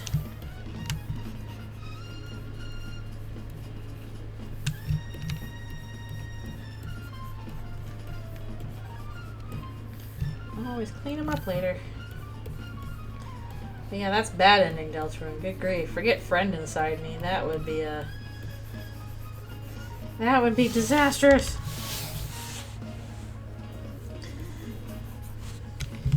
He would. That's why he's such an awful little gremlin.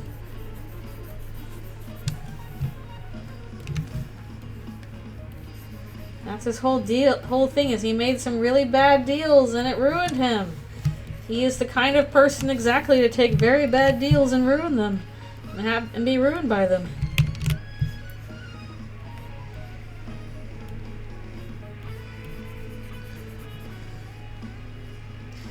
Your Blorbo would sell NFTs. You have to deal with this. You'd be like, no, never. Not my Blorbo.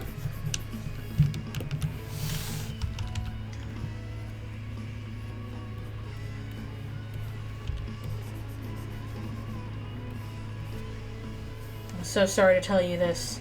Your Blorbo is a finance bro. No!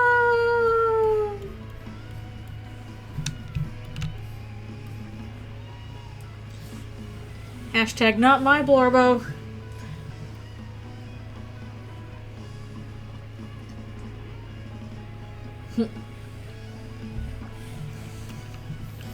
That's what makes the dungeon meshy characters interesting. Not my Blorbo.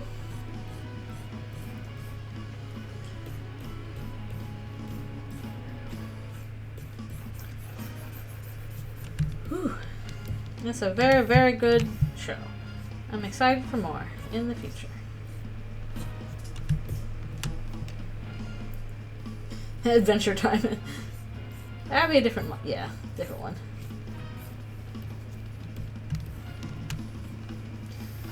Where is the nails?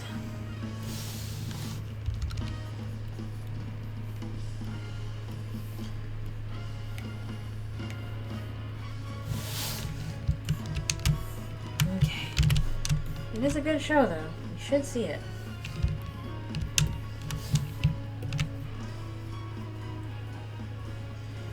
Oh yeah, there was the Ranma remake that I've also heard was good.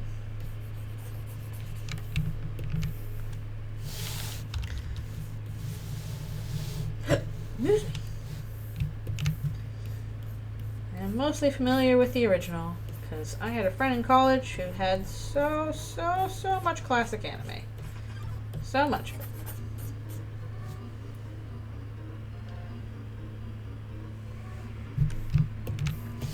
Characters can contain multitudes, even multitudes that you don't really jive with. It's fine. It's cool. They are complex characters.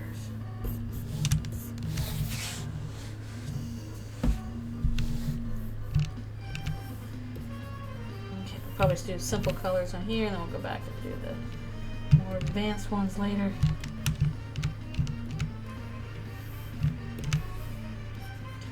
Gotta get down to our basics.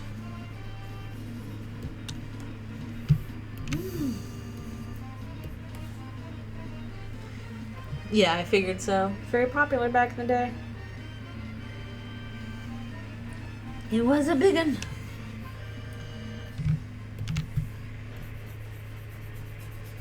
So I might need to take another stretch break soon. And more water.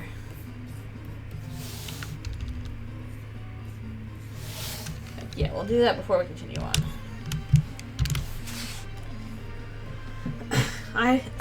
Excuse me. I imagine so, because usually voice actors do a lot of different voices. What are we on? Page 5? It's not too bad. Still a lot left to go, though. Ugh. So much progress to make, but still lots more left to do. Yeah, it is stretchy time. And once again, more water and stuff time. This throat is still a problem. Long-term serial art. Whee!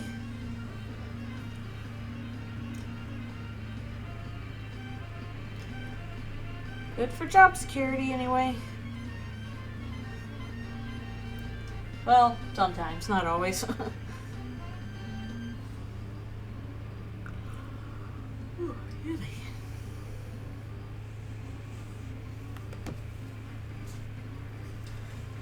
There have been a lot of anime reboots, though, recently. At least it feels like it. There was more of that, and more of, I don't know, there was another Gundam or something, wasn't there? And there was Urusei Yatsura was rebooted. Inuyasha. All kinds of stuff. Yeah, I'm so bad at picking out VA. People are like, oh, well, who would you have for your voice actor for this character? And I'm like, I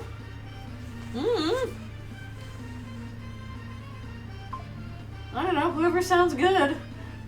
I'm really bad at that. I'm sorry, people. I can't pick out the voices that well.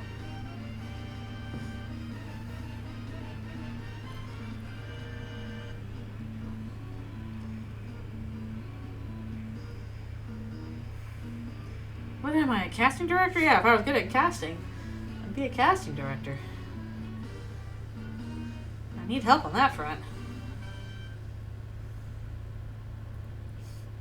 Ugh, I can't even get my brain to do that. I feel so awkward. I'm like, what's your voice thing for that? I'm like, I don't know.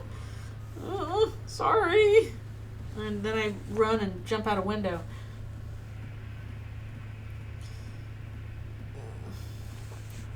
Because I don't know how else to do things. Well, that's kind of nice to have different voices for it, though.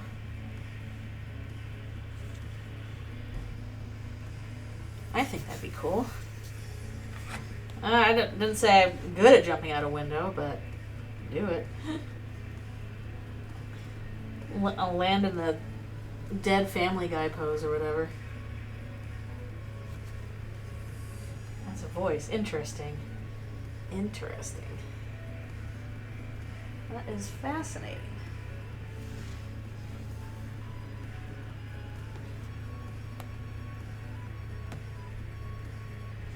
I feel like I'm so bad at doing voices. I try and then I'm just like, oh, this sounds dumb. The one time I had to do scratch when I was working on something, I was like, oh no, where's that? Alright, be right back for more water stretch stuff.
Okay.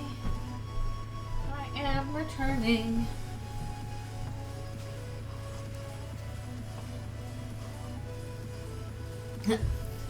Timmy has toothpaste in her eye.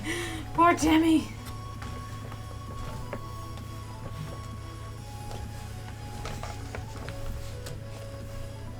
Okay. We'll see what can be done here. Keep having very hot water. Try and help my throat.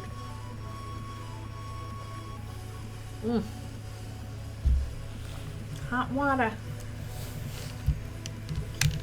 That's all Garrison needs. Needs some hot water and he would be better.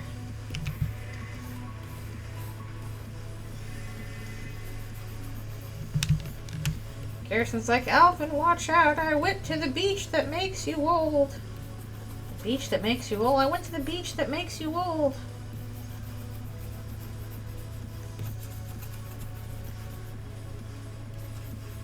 Ah, Steam sale.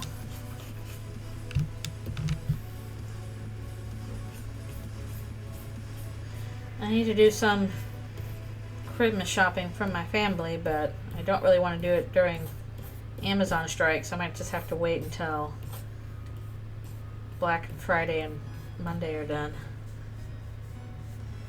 I actually think it's the rocks that make you old. Yeah, the rocks on the beach that makes you old. I don't believe that the beach made you old, Father. Oh, well, okay, yeah, strike from the workers. I guess it would be boycott if there was people doing that. So, strike from the workers. I would also ideally like to not order from Amazon at all, but unfortunately something's like, crud, I don't know where else to find this except for Amazon. But I try and avoid using it whenever I can, because I don't like doing that. Where's the paper?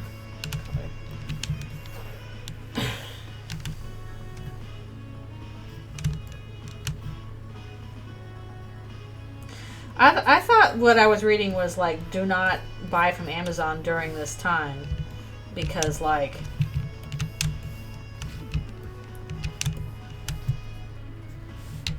as like a solidarity thing. I guess it depends on like what the workers want. Do the workers want you trying to buy, and then they're on strike, and so they're approving how much they're worth, or I don't know. Whatever I need to be doing to help the workers. I've only seen a little bit of it floating around online. I haven't quite looked into what the terms are of the strike and basically what I should be doing to help as a consumer. Okay, so you can buy from Amazon, but don't get all mad and my stuff's not coming because they're on strike. Or if you do get mad, don't get mad at the workers. I'm fine with my stuff not being on time because I just need to get by Christmas, whatever. And there's plenty of time for that.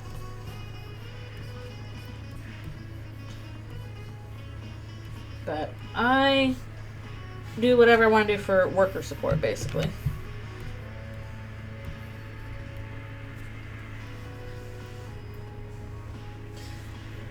Yeah, that's the main problem I feel like with a lot of like, complain to, the stuff, if something doesn't happen, is that like, oftentimes the people whose fault this kind of stuff in, the highest ups, the people that make bajillions of money while everybody else gets screwed, they don't make themselves available for comment, basically. They don't make themselves available to you, for you to contact them. They very deliberately hide themselves, and then they'll push a bunch of the, regular guys in the way, and that's why, like, you see dummies on, social media complaining to, like, a storyboard artist or a voice actor, why is the writing on the show so bad? And I'm like, one, they're not the writer, my dude. And two, I guarantee you that the thing you do not like about the writing is probably, like, 95% of the time something that somebody higher up demanded happen, even though the writer and not the writers, and then like that person who's responsible for this bad thing happening is not available for comment. They will just let the writers and the artists take the heat.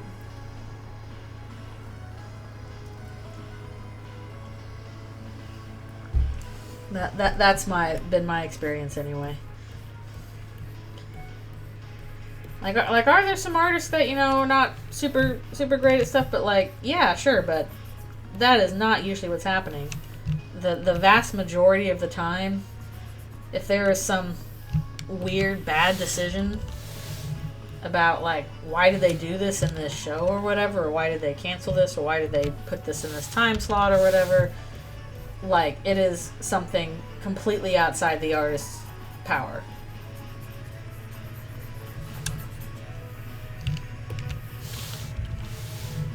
The person who is responsible for it is like, you will never find me. Yeah, I'm glad that there are indie shows taking off. I hope people are kind to them. and realize why it takes so long for like one episode to come out. Yeah, like TDAC has been TADC has been really good. Even if Phantom went little bonkers, but Phantom tends to do that anyway. I definitely seems like, at least Goose is aware of how that works, which is good. A couple other ones too, like I guess there's been Murder Bots was one, or Murder Drones I think it was. Some stuff like obviously Mystery Skulls. I really like Mystery Skulls.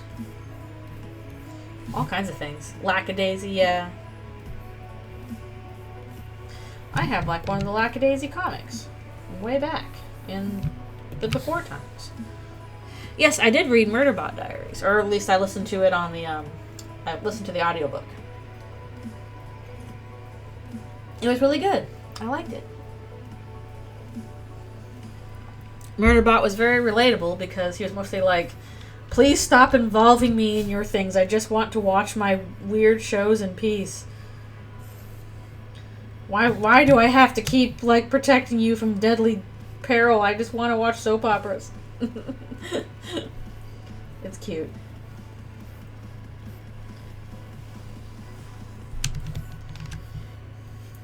Yeah, I'm behind on some series. I'm listening to a T. Kingfisher book right now. I was in the middle of some N.K. Jemisin book, and then I didn't finish it in time, and it got returned to the library, and now I have to wait for it to be available again. The problems of listening to the library. Alright, good luck with lunch.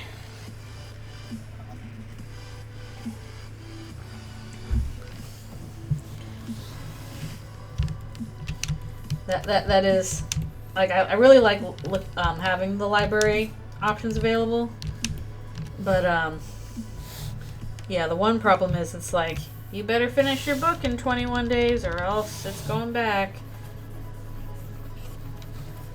and you'll have to wait again. That's happened to me a couple times where like the book was long enough that I didn't finish it in time.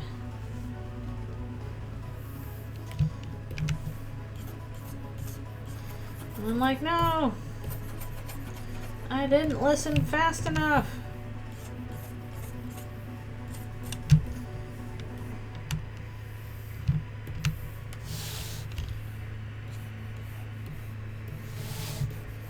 But on the other hand, it's really nice being like, do I want a book? But I'm not sure if I'll like it. I'll check it out at the library. It costs me nothing. And now I have a book to listen to while I do my chores.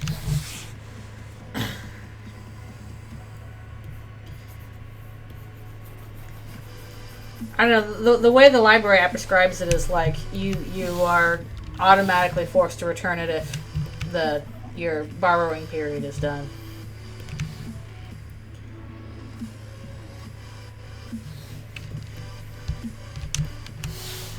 I can get it again, but if it's something in high demand, then I gotta wait for it to be available again because other people were in queue for it. But I like having that option because I was like, I should read more books, but I'm really bad at doing that because usually if I have free time, I'm not spending it reading. And I don't have much free time as it is. So I'm like behind on books forever. And a friend was like, you should try getting some audiobooks from your local library. And I was like, oh, well, I like listening to stuff while I'm doing chores around the house, actually. Because I like to distract my brain with it. I'm like, that's a good idea. And it was a good idea. So now I just put on an audiobook while I'm, like, doing dishes and laundry and crap. And it worked out pretty well. Yeah, admittedly, sometimes, like, if my brain wanders a bit too much, I might, like, not miss part of what's in the book. And I'm like, oops, I'm sorry. But for the most part, it has been a very, very good thing to be like, okay, what's a new thing I can listen to while I'm doing chores? I'll just check out this book from the library.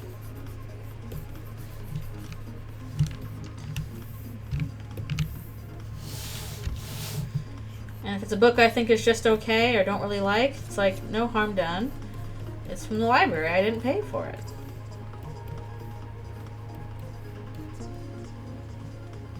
Good old library. Support your local library.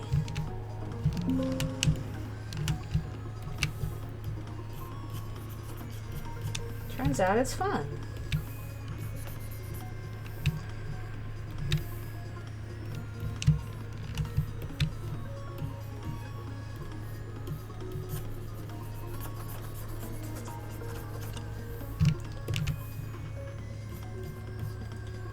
I really should actually check out local library a bit more often anyway, because it's a really nice library. The one time I went in, I was like, oh my goodness, this is like big and clean. There's a ton of services around here. It's within walking distance of me. It's pretty convenient.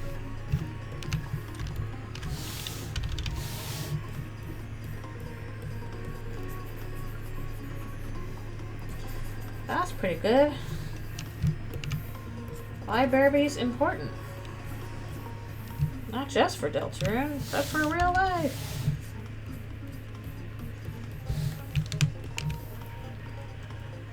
Oh, that stinks that the local one's mediocre.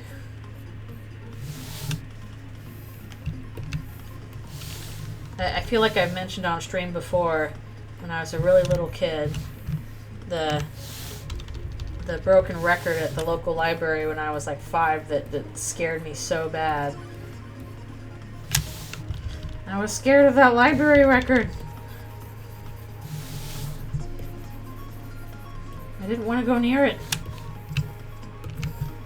It's an example of kids being scared of extremely weird things.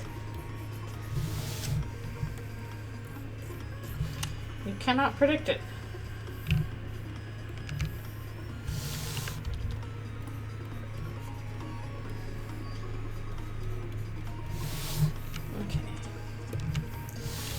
We will go back in here later with more details.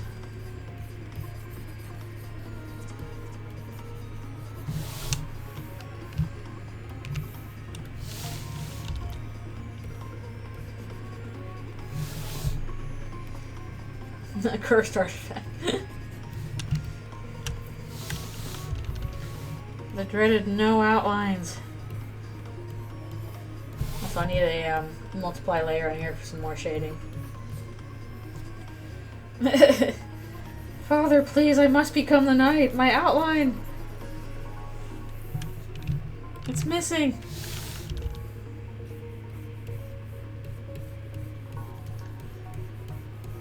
Garrison's like, you'll learn to live without your outline someday, son.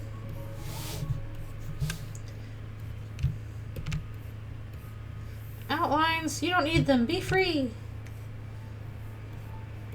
I'm 120 years old and I never had an outline. Back in my day, if you wanted an outline, you had to walk up the hill in the snow both ways.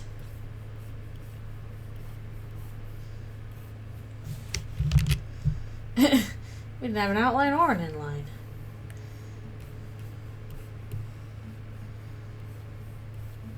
Back in my day, it was flatland. Only the very wealthy had lines. We'll come back to... Oh, I guess we can do this front one, at least.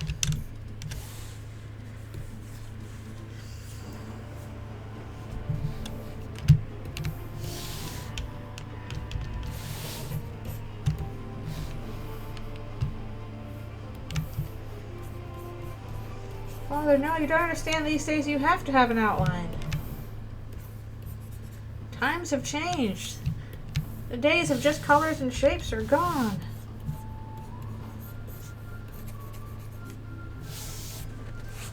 There was no sketching. They just freehanded you. If there's an error, you just got used to it. You kids and your erasers.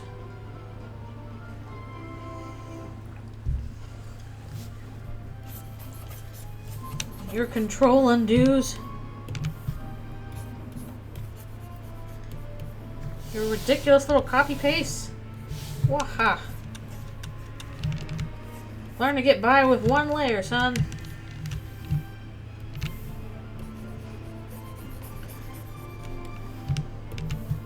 Back in my day, layers were lucky if you had 3 of them. Getting by with 1 layer is an interesting exercise anyway. It really forces you to think. I think I did it for like 1 painting once. And I was like, okay, this is cool. I won't keep doing this, but this is fun to try. It's basically kind of like, you know, how you would paint in real life. Don't have layers there. Ain't got no copy paste there.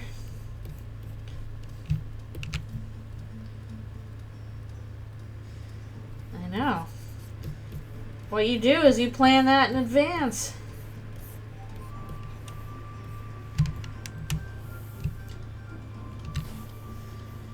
You plan for your gradient to be on the background, not the character in advance. No flying by the seat of your pants. My nemesis. You also do a bunch of sketches beforehand. I discovered James Gurney was on Blue Sky, and I was like, oh, the master. His paintings were all like traditional oil business. And they are gorgeous, but good grief, they require so much planning.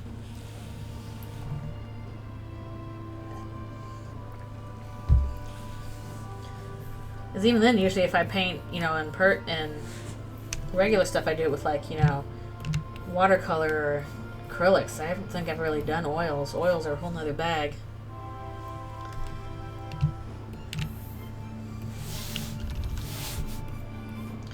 Yeah, I definitely use a lot of adjustment layers on this kind of thing. Like, got overlays, got my multiply layers. They're all there.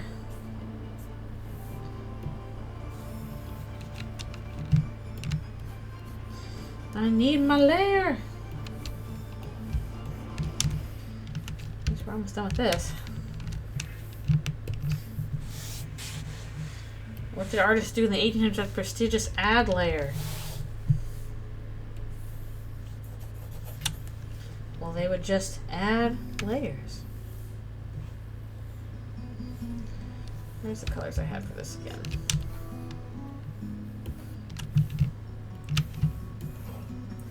Mostly argue with the Pope. That's what Martin Luther was really on about. Oh no, the ad layer, the other ad layer. Martin Luther was mad at the Pope because the Pope wouldn't let him add layers. Oh yeah, well I'll add my own layers. Layers of theses to this church door. How do you like them layers?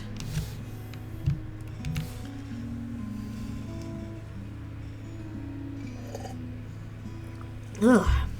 Pour water. Water, water, water. Back to Protestantism. Can't escape as long as we're painting Father Alvin. Okay, I guess that's also part of the problem, is it's like, okay, he's described as Father Alvin, which is like a Catholic thing. Like, priests have the title of father. You don't really do that in Protestantism. But also, they have Protestant practices, like communion. But also, they don't have confession or sin?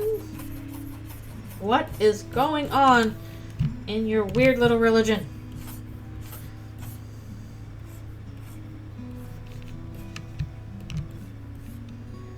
All those weird humans, they believe in more than one angel. Okay. That is done with that.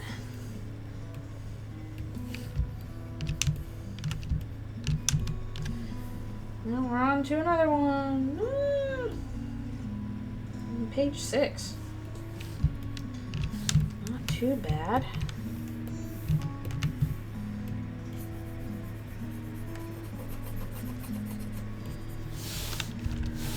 Whew.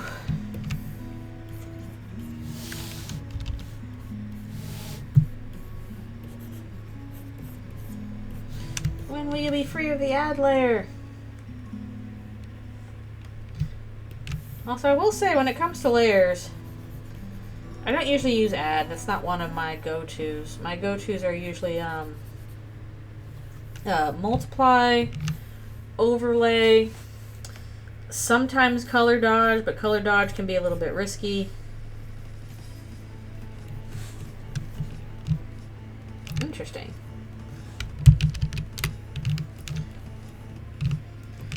But yeah, mostly multiply and overlay and occasionally color dodge. Those are my go-tos.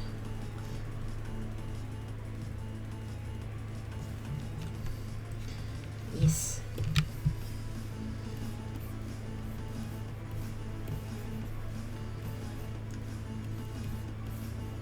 Overlay is definitely my personal favorite, I'd say, just because it's a nice way to unify the color. You can kind of tell because I have like a overlay layer over all the backgrounds on this. Like without this one, everything's like so much brighter, and I'm like, okay, I want it all darker and cooler for the moods. I know, overlay layer. To the rescue. The overlayer.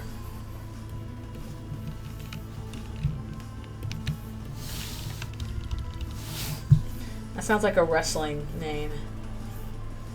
That would be my wrestling name if I was a professional wrestler, which would never happen in this timeline. Why so multiply the overlayer? Then my wrestling thing would be the overlayer. Looks like their pain's been multiplied. Want to know how I got these colors?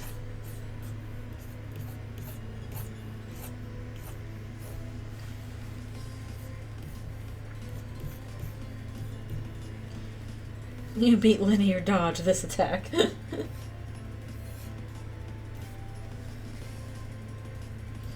Some layers I'm not really sure, like, how those work very well. Like, subtract, I'm like, oh, okay.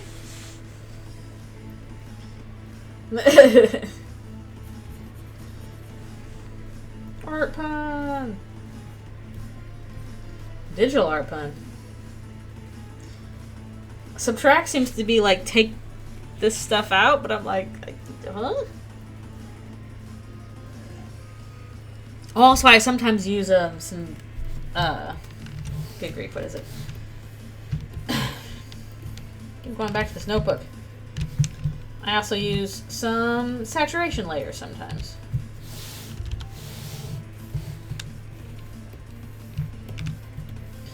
Not often, but I did use some here. Subtracting the RGB values? Ugh. I'm not sure how that would work.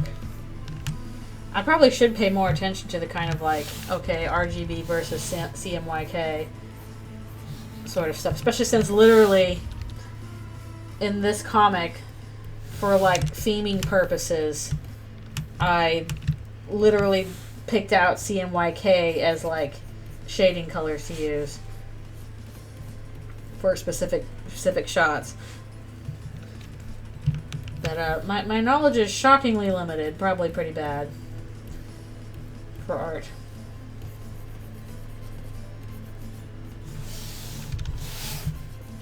Add just adds those values. Does that just work for RGB or does it also work for CMYK?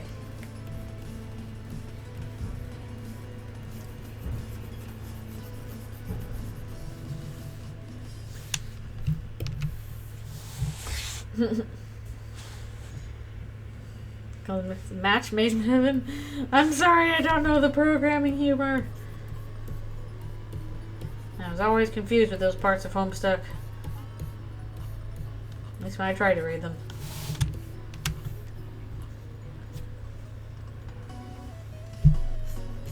Well, okay.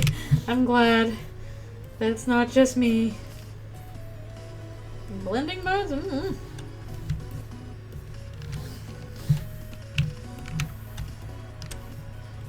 Then, to be fair, like photography, doing like actual photography is pretty different from doing stuff digitally. I think it gets super confusing because, like, the way colors are handled in paint versus in printing ink versus in digital stuff with light are, like, all different. And also compared to, like, how you see it with your eyes. Like, we basically have red, blue, and green cones for light. But then I also think that, like, red, blue, and yellow are primaries if you are working with paint. But CMYK is if you are working with printed ink.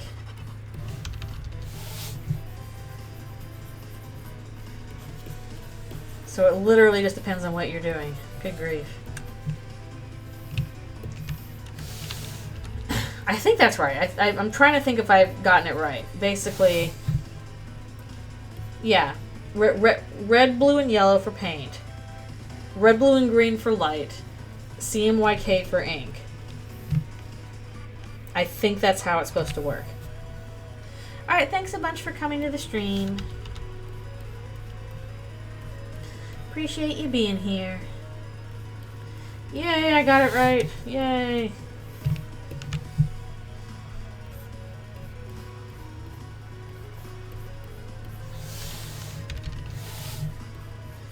It'll probably after, I'm probably taking another break in just a bit.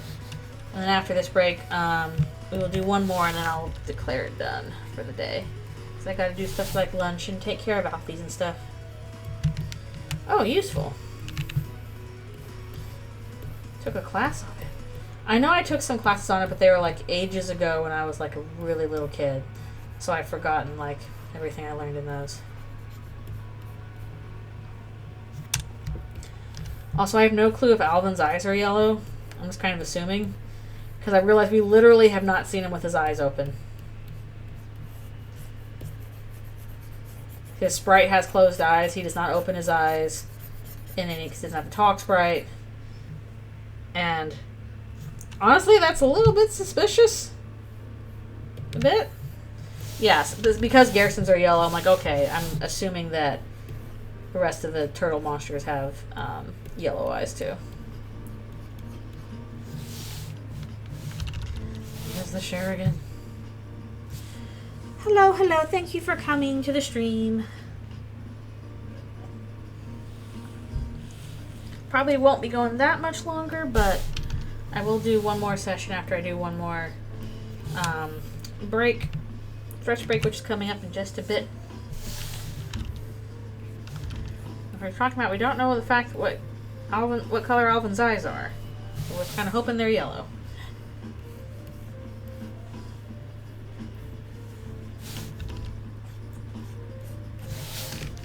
Okay, let's see. Alright, yeah, before I move on to the next one, we need to take a stretch break and get a little more water. And then I will do one more session. Then I need to, my pillow. Then I need to stop for lunch and stuff. And probably to rest my throat.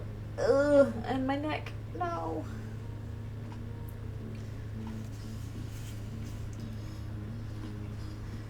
I'm just annoyed that I've just been on and off sick like all month.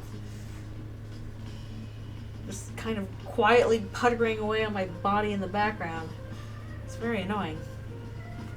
But what page are we on? 6? That's pretty good. That's pretty decent. We can get into hopefully 7. Get through a lot of these. Whew. But yeah, I've hidden some of the more spoilery pages. It will be revealed soon enough.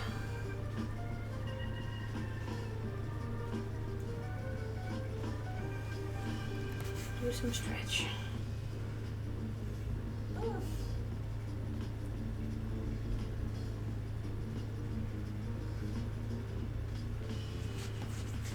Stretchy, stretchy.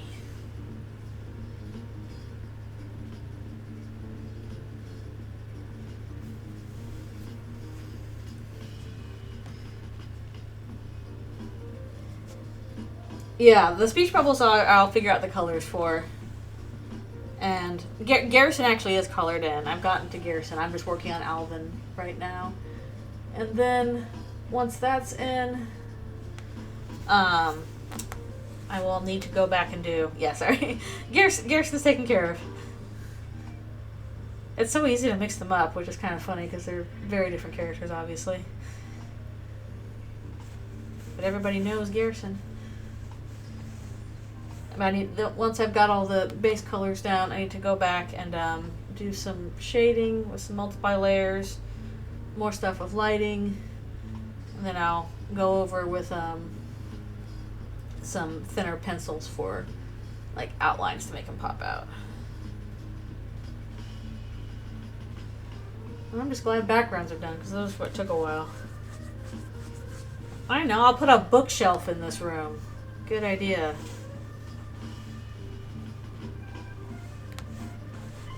But to be fair, like, this whole thing is that he's a writer. He would have a giant bookshelf. That just makes logical sense.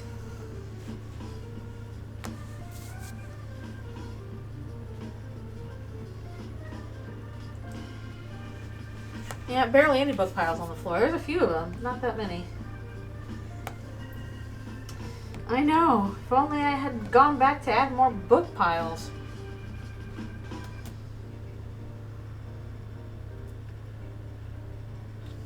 But at the time, I was like, okay, I don't think I want to draw that much.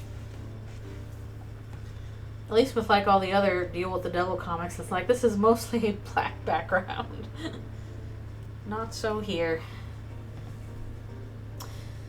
The misinformation of what Garrison's room looks like. A place we have not seen at all. Heck, where even is the Garrison household? I don't know. Question mark. Maybe it's behind the police tape again. Who knows? Big questions. Okay, I'll be back for more water, one more stretch, all that business.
Alrighty, I am returning.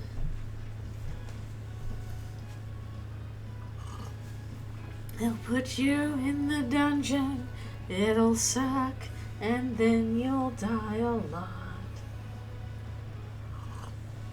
Oh, it's so good. Really sad, you're gonna die. Cry, cry, cry, so sad it's happening.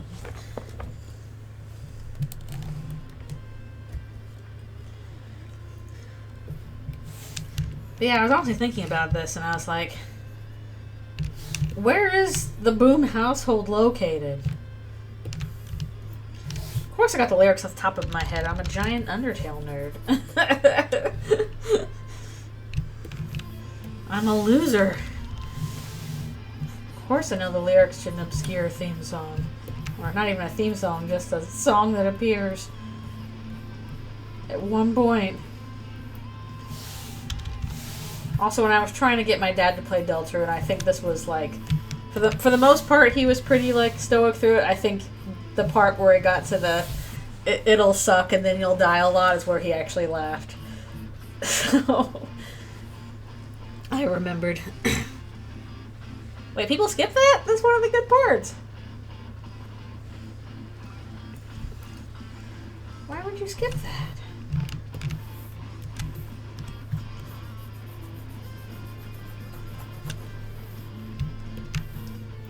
Also, I mean, I didn't know you could skip that. I always just let it play out. Also, hello, thank you for coming. I was getting water. Yeah, I realized we actually don't know where the Boom household is.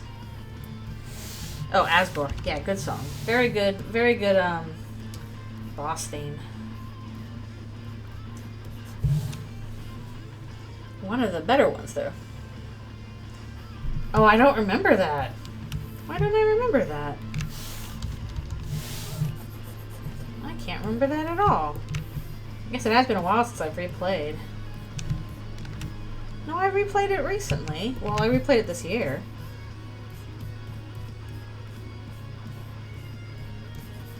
Huh. Anyways, I like the song. It's funny.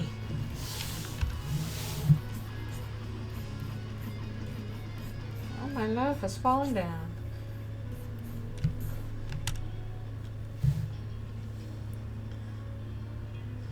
Yeah, I usually true reset every time because I don't really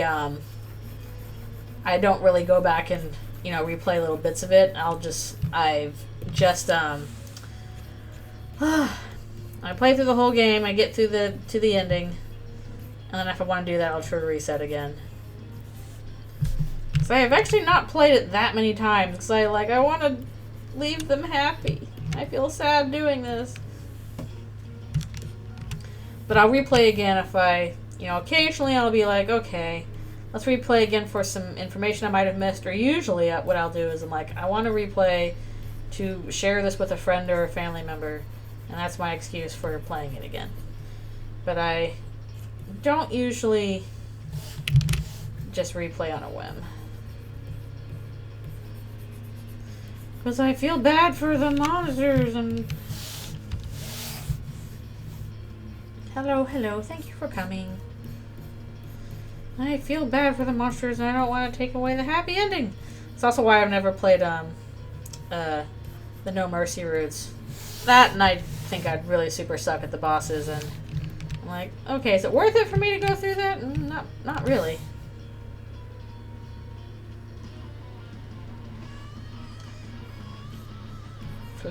Flowey's back again.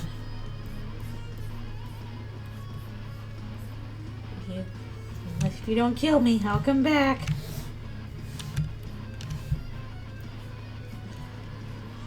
That definitely spooked me a lot the first time that happened. It made sparing him feel like, oh, I gotta do it, but it's hard and it's scary. Hello.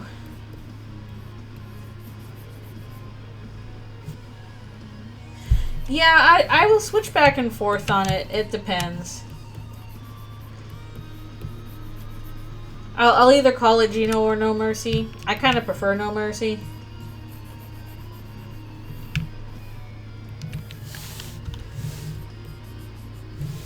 I feel like people usually default to No Mercy if they're making a YouTube video and they don't want to get demonetized. For obvious reasons. But I think at this point, Gino was pretty entrenched. It'd be really hard to get it back out.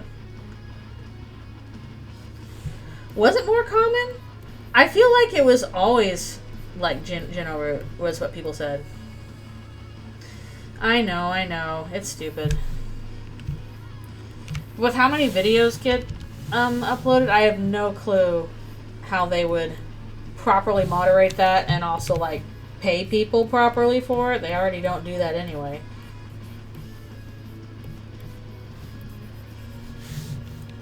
But yeah, it's not very helpful.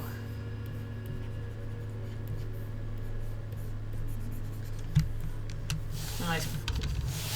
Desperately needs competition. It does. The problem is like the kind of capital you would need in order to like compete with that would make you just as evil as YouTube is. They do just keep making it worse.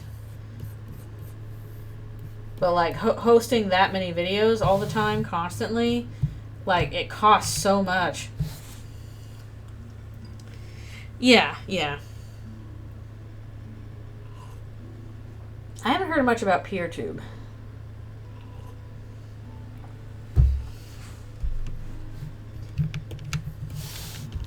But yeah, if there's a non-evil way to host that kind of volume of video constantly, I'd like to know about it.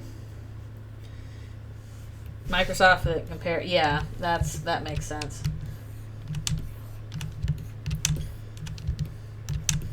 It's like why should we bother kind of thing.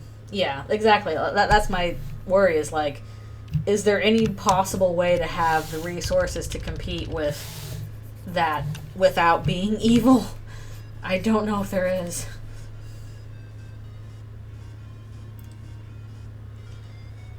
Huh, okay. I would need more info on how that works, because yeah. I always assumed the main problem with that kind of stuff is that the cost of hosting this and sharing it is just really high. But if it was like a peer-to-peer thing, that could work. That's an interesting idea. Pretty sure I have a candle on here. Yes, I do. Okay. We can do this.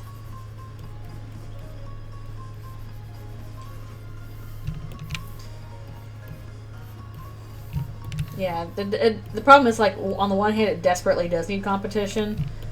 On the other hand, as Dan Olson put it, platforms are not your friends. Easy thing to forget. I feel like I'm forgetting it now with Blue Sky. I'm like, this platform is my friend, surely. But that's not how it works. Platforms are not your friends. You just gotta hope you can get along as best as you can.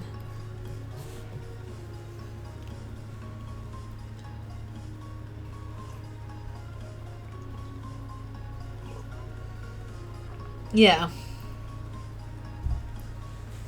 Yeah, exactly. Like, you can still spare monsters by beating them up. That's even though we call it pacifist. The main point of the root is that no matter what you do, you show them mercy, one way or another.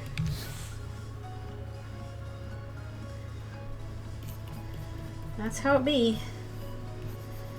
We all gotta use them because that's what's expected.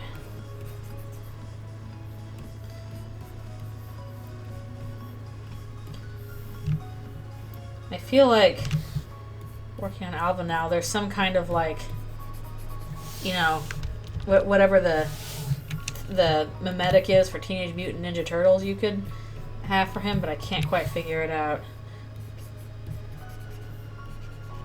Something priestly turtle.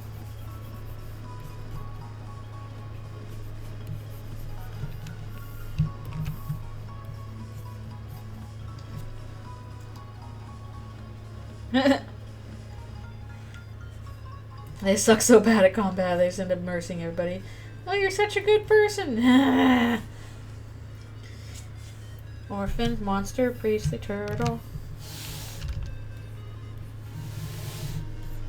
I don't know if you can be orphaned if you're an adult.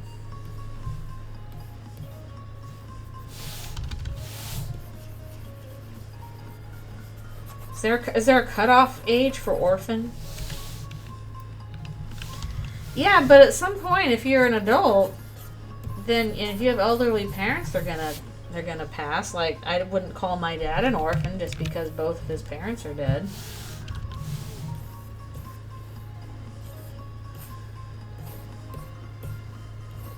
So I don't know. I feel like once you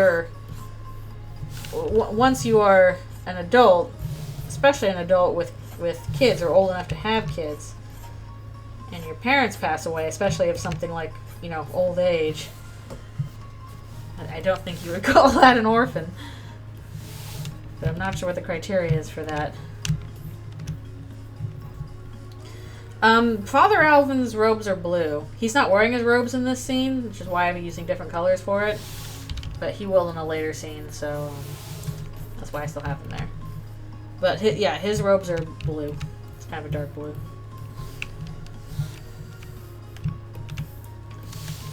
And they got the Deltarune on them, the angel sign.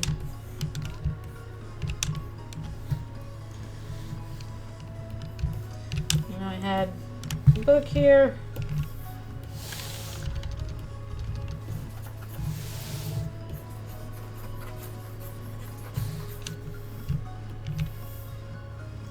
Is that reference to the hit game Deltarune? Could be. When I see those little circles and triangles, I just think they're kind of neat. Hello, hello, thank you for coming. I'm on my last draw session, but then I'll need to rest my wrist and my throat and get some lunch. We made pretty good progress. Yeah, the Deltarune symbol is a slightly lighter shade of blue on his robes.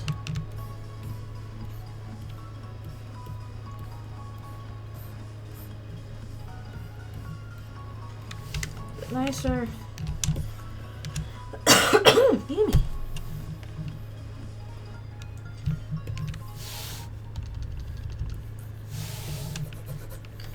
Here he's wearing, like, I don't know, just loose sweats. Pacific Blue and Bluebell. I remember having non-photo blue pencils, which were supposed to be good for animation and stuff because they would not show up if you photographed them. I don't know if that was super true, but I didn't choose it.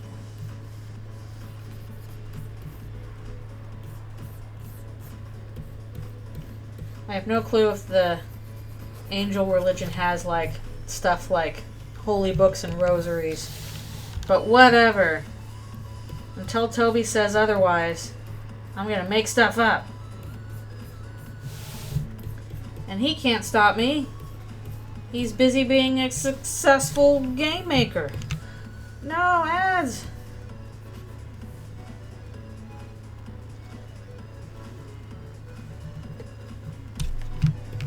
I've got to make use of those. I got some watercolor pencils for my birthday. I really need to actually use those because I tried them out once and I'm like, oh, these are so nice. I love these. I need to use them. And I haven't done that yet. I'm so bad at doing traditional art stuff. I need to do it more often. Because I like doing it when I'm able to. Watercolor pencils are fun. Fun and good for you. Okay. Do they have rosaries? Mm-hmm. They do now. Until we hear otherwise. Metallic ones.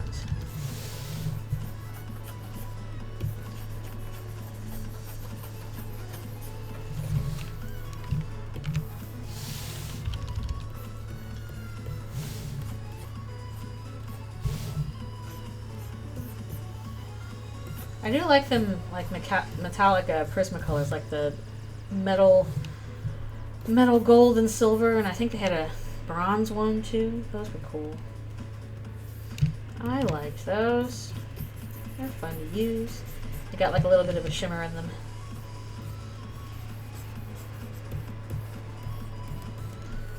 I need to try doing this again since I stopped when my wrist went bad. When I was trying to do waking up drawings again. I tried one that was like I just painted the thing black and then went over it with like white and silver colored pencils, and those were fun.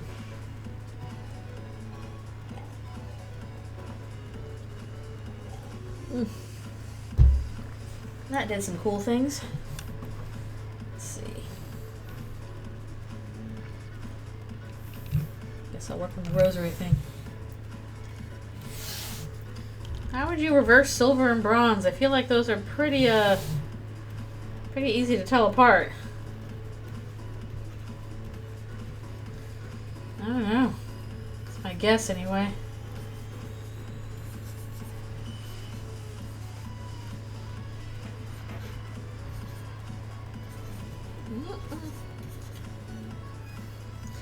Yeah, I guess misprint might do it. That's my guess. I'll go a little closer here.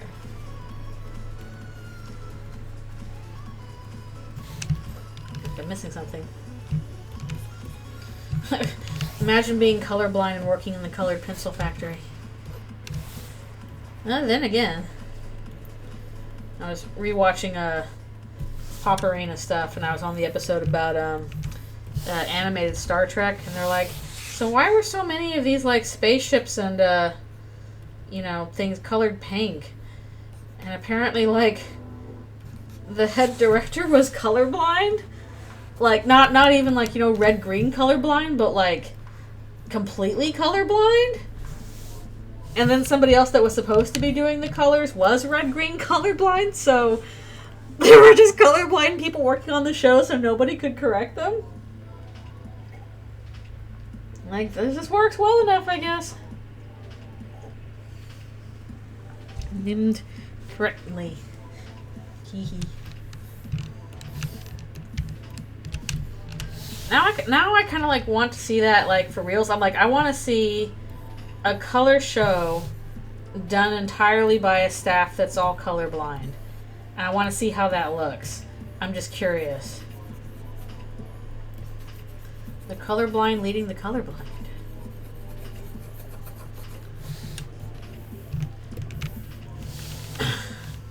Like, I don't know, I think you might get something cool if you had like a colorblind completely colorblind kind of thing. Like, it might look kind of like odd, but it might also look cool. I don't know. It started. Call now.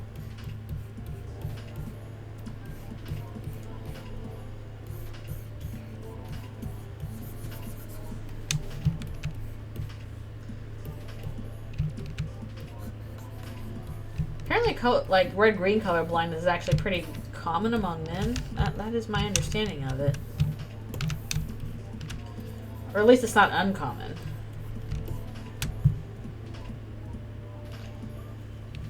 I just remember that big Tumblr post where somebody's like, yeah, the color of this car is not orange, and the car was clearly orange. And people are like, bestie, you might be colorblind. And they're like, no, I'm not. And somebody posted one of those, like a color blindness test where you have to try and find a number in a pattern of different colors, and depending on what kind of color blindness you have, you may or may not be able to see what the number is. And it exploded until like people be like, no, it's 71. No, guys, it's 74. I'm sorry. No, it's 70. It's just that. And like it's like, I'm sorry, this is how you had to find out that you're colorblind.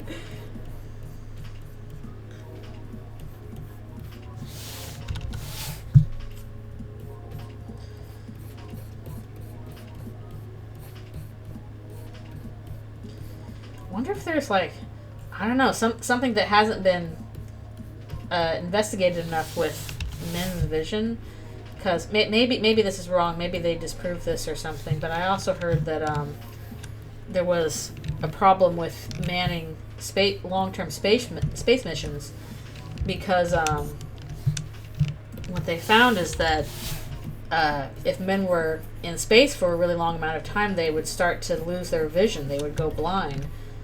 But this didn't really happen to women as much or as frequently.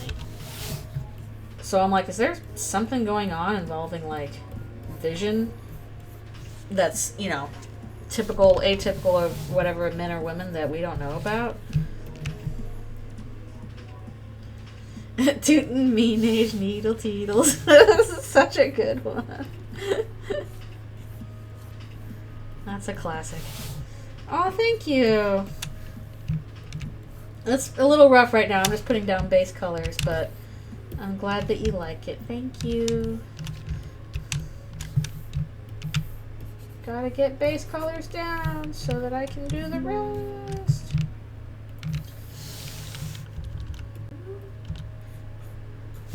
And it was nice to do something in color, since usually I've just been doing work on Deltarune, which is pretty monochrome.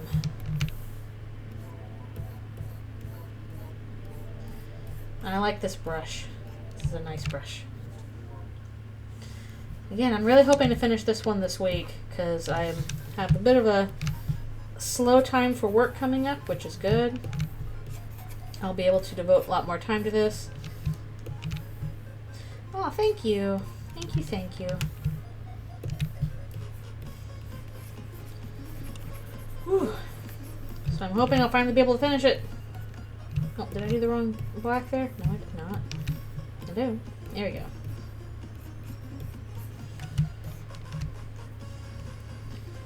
I should have put something out for the... Wait, no, I did do something for the book, didn't I? Yeah, I did. Here we go.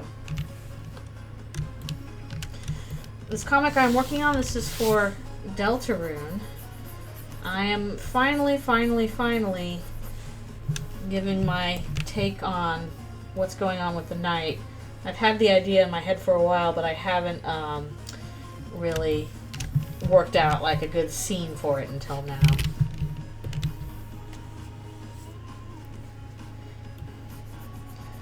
I like doing art streams. I wish that my throat was feeling better. And then I can do more with this stuff. Why did I do that down there? Is that fingers? Oh wait, no, it's the rosary. Okay. I'm like, what did I draw there? I don't know. Guess I'll find out.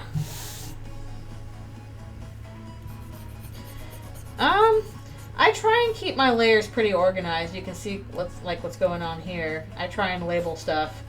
That's probably a habit just because, like, working in animation, I've received, you know, files where it's like 200 layers, nothing is labeled.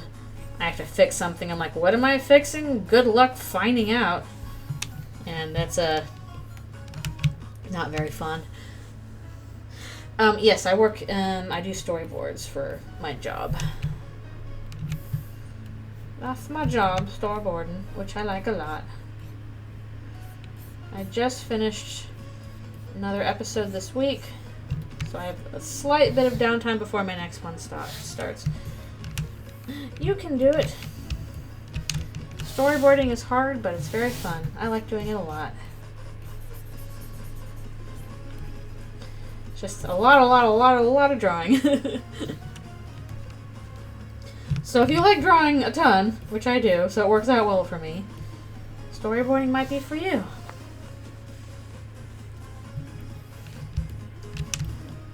I can't imagine programming on stream.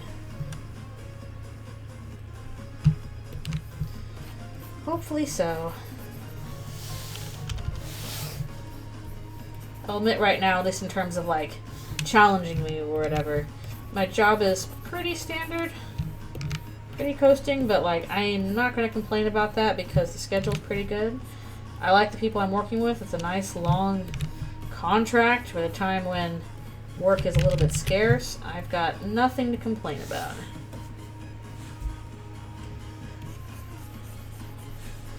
Yeah, like I'd like to do more animatics like I did with the newest girl one recently. I just gotta think of what I want to do. And also the problem is, like, I just cannot do the sound aspect at all myself. Again, I hate voice acting. So gotta have help with that section. Oh yeah, definitely the way to get better at this kind of stuff is just to do it constantly. If you do it a lot, then it'll get easier and easier every time.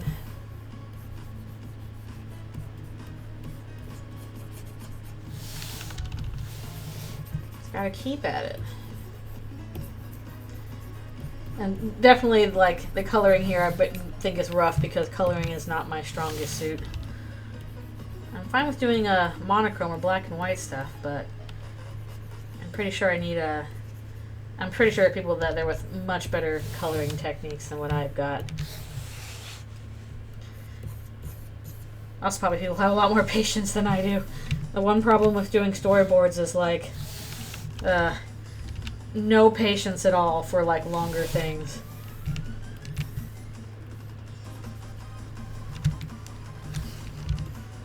I'm like, what do you mean this thing is taking me longer than an hour to do? I don't have time for that! Ah! And you got people that can do, like, I don't know, 60-hour paintings. I'm like, holy crap. They look amazing, but doing storyboards has killed my patience. Like, I can do a lot of stuff sequentially, which is why I like still doing comics. But, like, spending one time on one piece of artwork is more difficult for me now. That's a whole nother set of skills.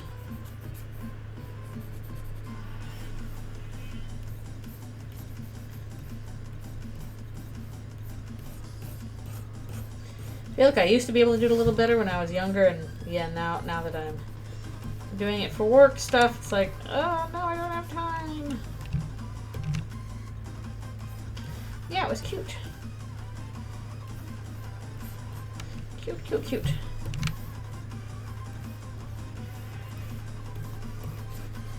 Oh no, and I'm probably gonna have to stop soon because I need to get lunch and also rest my voice because stupid sore throat is still bothering me, which is annoying.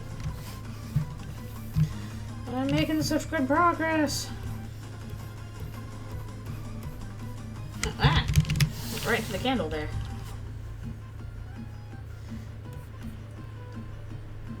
I don't know, why don't you take care of our stupid bodies? Ah, it should just work all the time without any problems. Why can't we just art forever? Funny story about the comic I'm working on now. Funny little thoughts on my thoughts on the night and what I think the issue is with the night. The night is pretty much the idea of, what if you could just make art forever? What if there was nothing to stop you from just making art forever? Would that actually be a good thing? Would that be what everyone wants and needs? Is this helpful? So, thematic.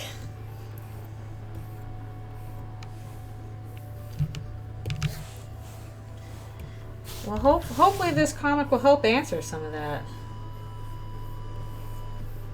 Once it's all done and written and stuff like that. No way to tell.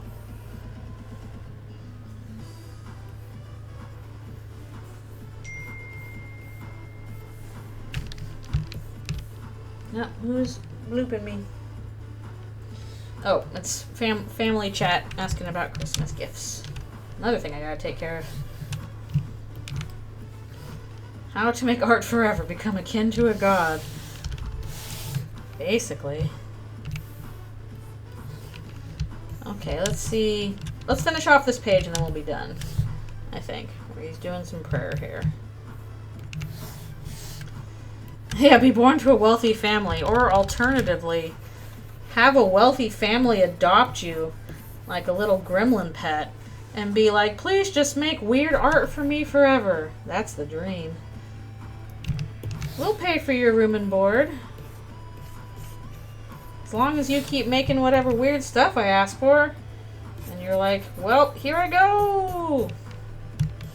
Hi, wealthy family. Can you adopt me, a full-grown adult? And they're like, will you draw my fursona doing the weirdest things possible? And I'm like, yes. And we're both set for life.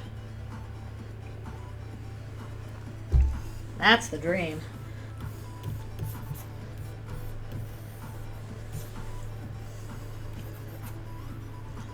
Writing equivalent to furry art. I mean, there's got to be stuff out there, right? I'm sure there's plenty of like furry writing.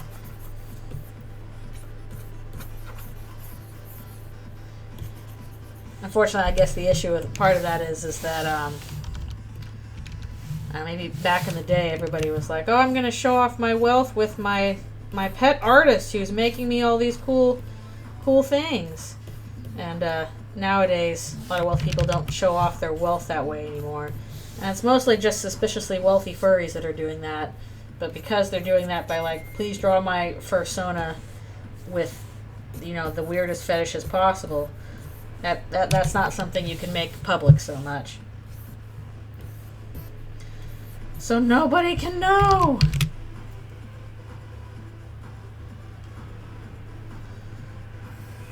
That's the whole point. Is if you're rich, you can afford whatever you want. He's not even wearing his robes right now, and he's looking kind of robish. This is the position they're in. Yeah, that's also part of the problem. That's also part of the problem. You can't be like billionaire wealthy, because then you're just a stingy jerk and stiff people all the time. You got to be like moderately wealthy so that you're like, I am comfortable and I'm also not worried about my status at all. So like, here, I'll just dump tons of money on you. Hello. Unfortunately, you're catching me when I'm gonna stop soon. I'm sorry. I've been drawn since 9 o'clock and I gotta get lunch and rest my throat soon.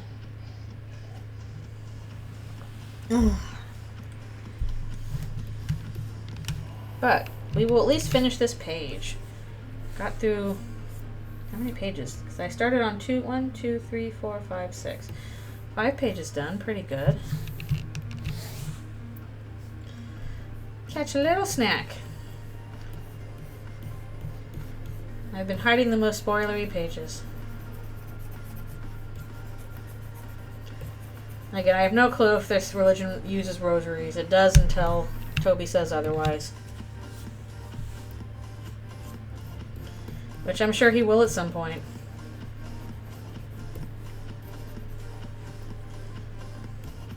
Little snack.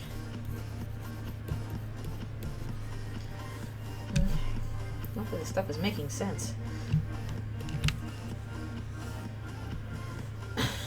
More raids! I do need to, if I'm feeling up for it, which I really want to be, go out and do some Pokemon Go events too. Oh, I want to get Boba too, but I don't know if I should. If that'll be good for me or not. But I like Boba. And I'm like, would that be good on my throat or not? Could be. But also those usually have milk in them. I don't know if milk is supposed to be good for your throat. Which sucks! Why do things that taste good have to not be good for you? Boo! For that I say boo!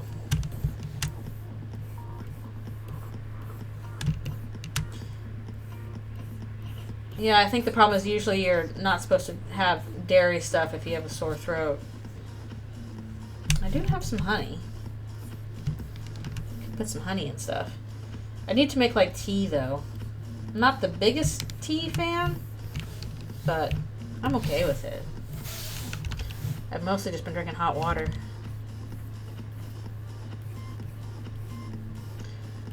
Some people swear by it, but it's a little weird. I could maybe order honey in the boba tea. It depends on the kind of boba tea. Yeah. Yeah. I know there are certain things that are soothing on your throat, but I'm actually not certain if milk is one of them. I think milk is supposed to, like, I don't remember what it is. Oh, it's bad for congestion. Okay. Produces more phlegm. I don't know if I'm really feeling congested.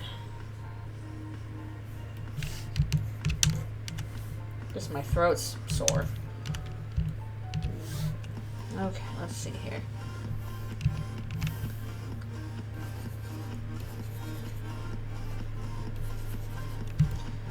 Some of these will go around the outside of the hand. Kind of curled around that.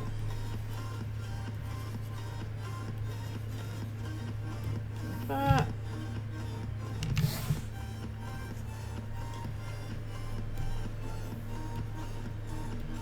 Well, whatever I gotta do to make myself feel better, because I really wanted to do Thanksgiving with friends tomorrow.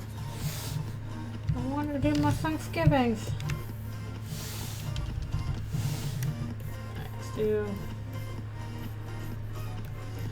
Definitely have to go back in here with the shading color later. Yeah, honey, lemon, and ginger are pretty good.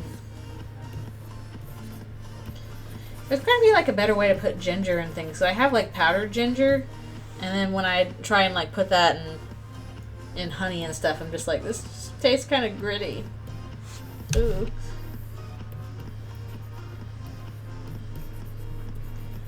The powdered ginger did not separate out.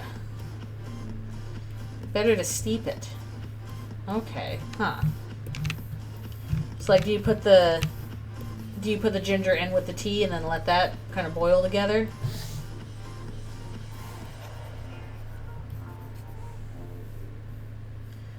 Okay. I did ask for a new teapot for Christmas because I have one, but it's kind of getting grody. I should get a new teapot. Oh, I don't have to try that then. So basically make tea, but put the ginger in with the boiling water and let it steep. Or in with the tea, I guess. Interesting.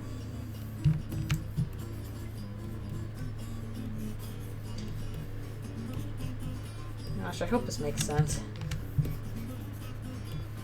He's doing like a prayer thing, but I'm not sure if it's gonna work properly. Weird position. We'll try it. Oh, that green's too bright.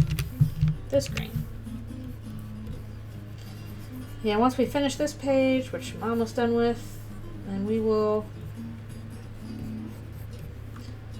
declare it done for the day. Okay, let's see. It's supposed to be like between his fingers kind of thing.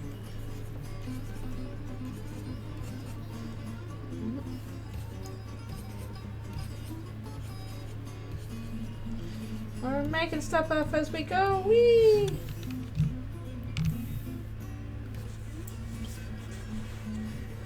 Yeah, probably not. I know now it's a bad time to mail stuff in Canada because there is a mail strike going on. So I have not gotten much mail. That's okay though, as I don't usually get much good stuff in the mail anyway. Mostly junk. A little annoying. Well, mail works hard. And I think the whole point is to prove how essential it is, so I will be okay, I think, without the mail. Is that? Are we done with that? I mean, hopefully that makes sense.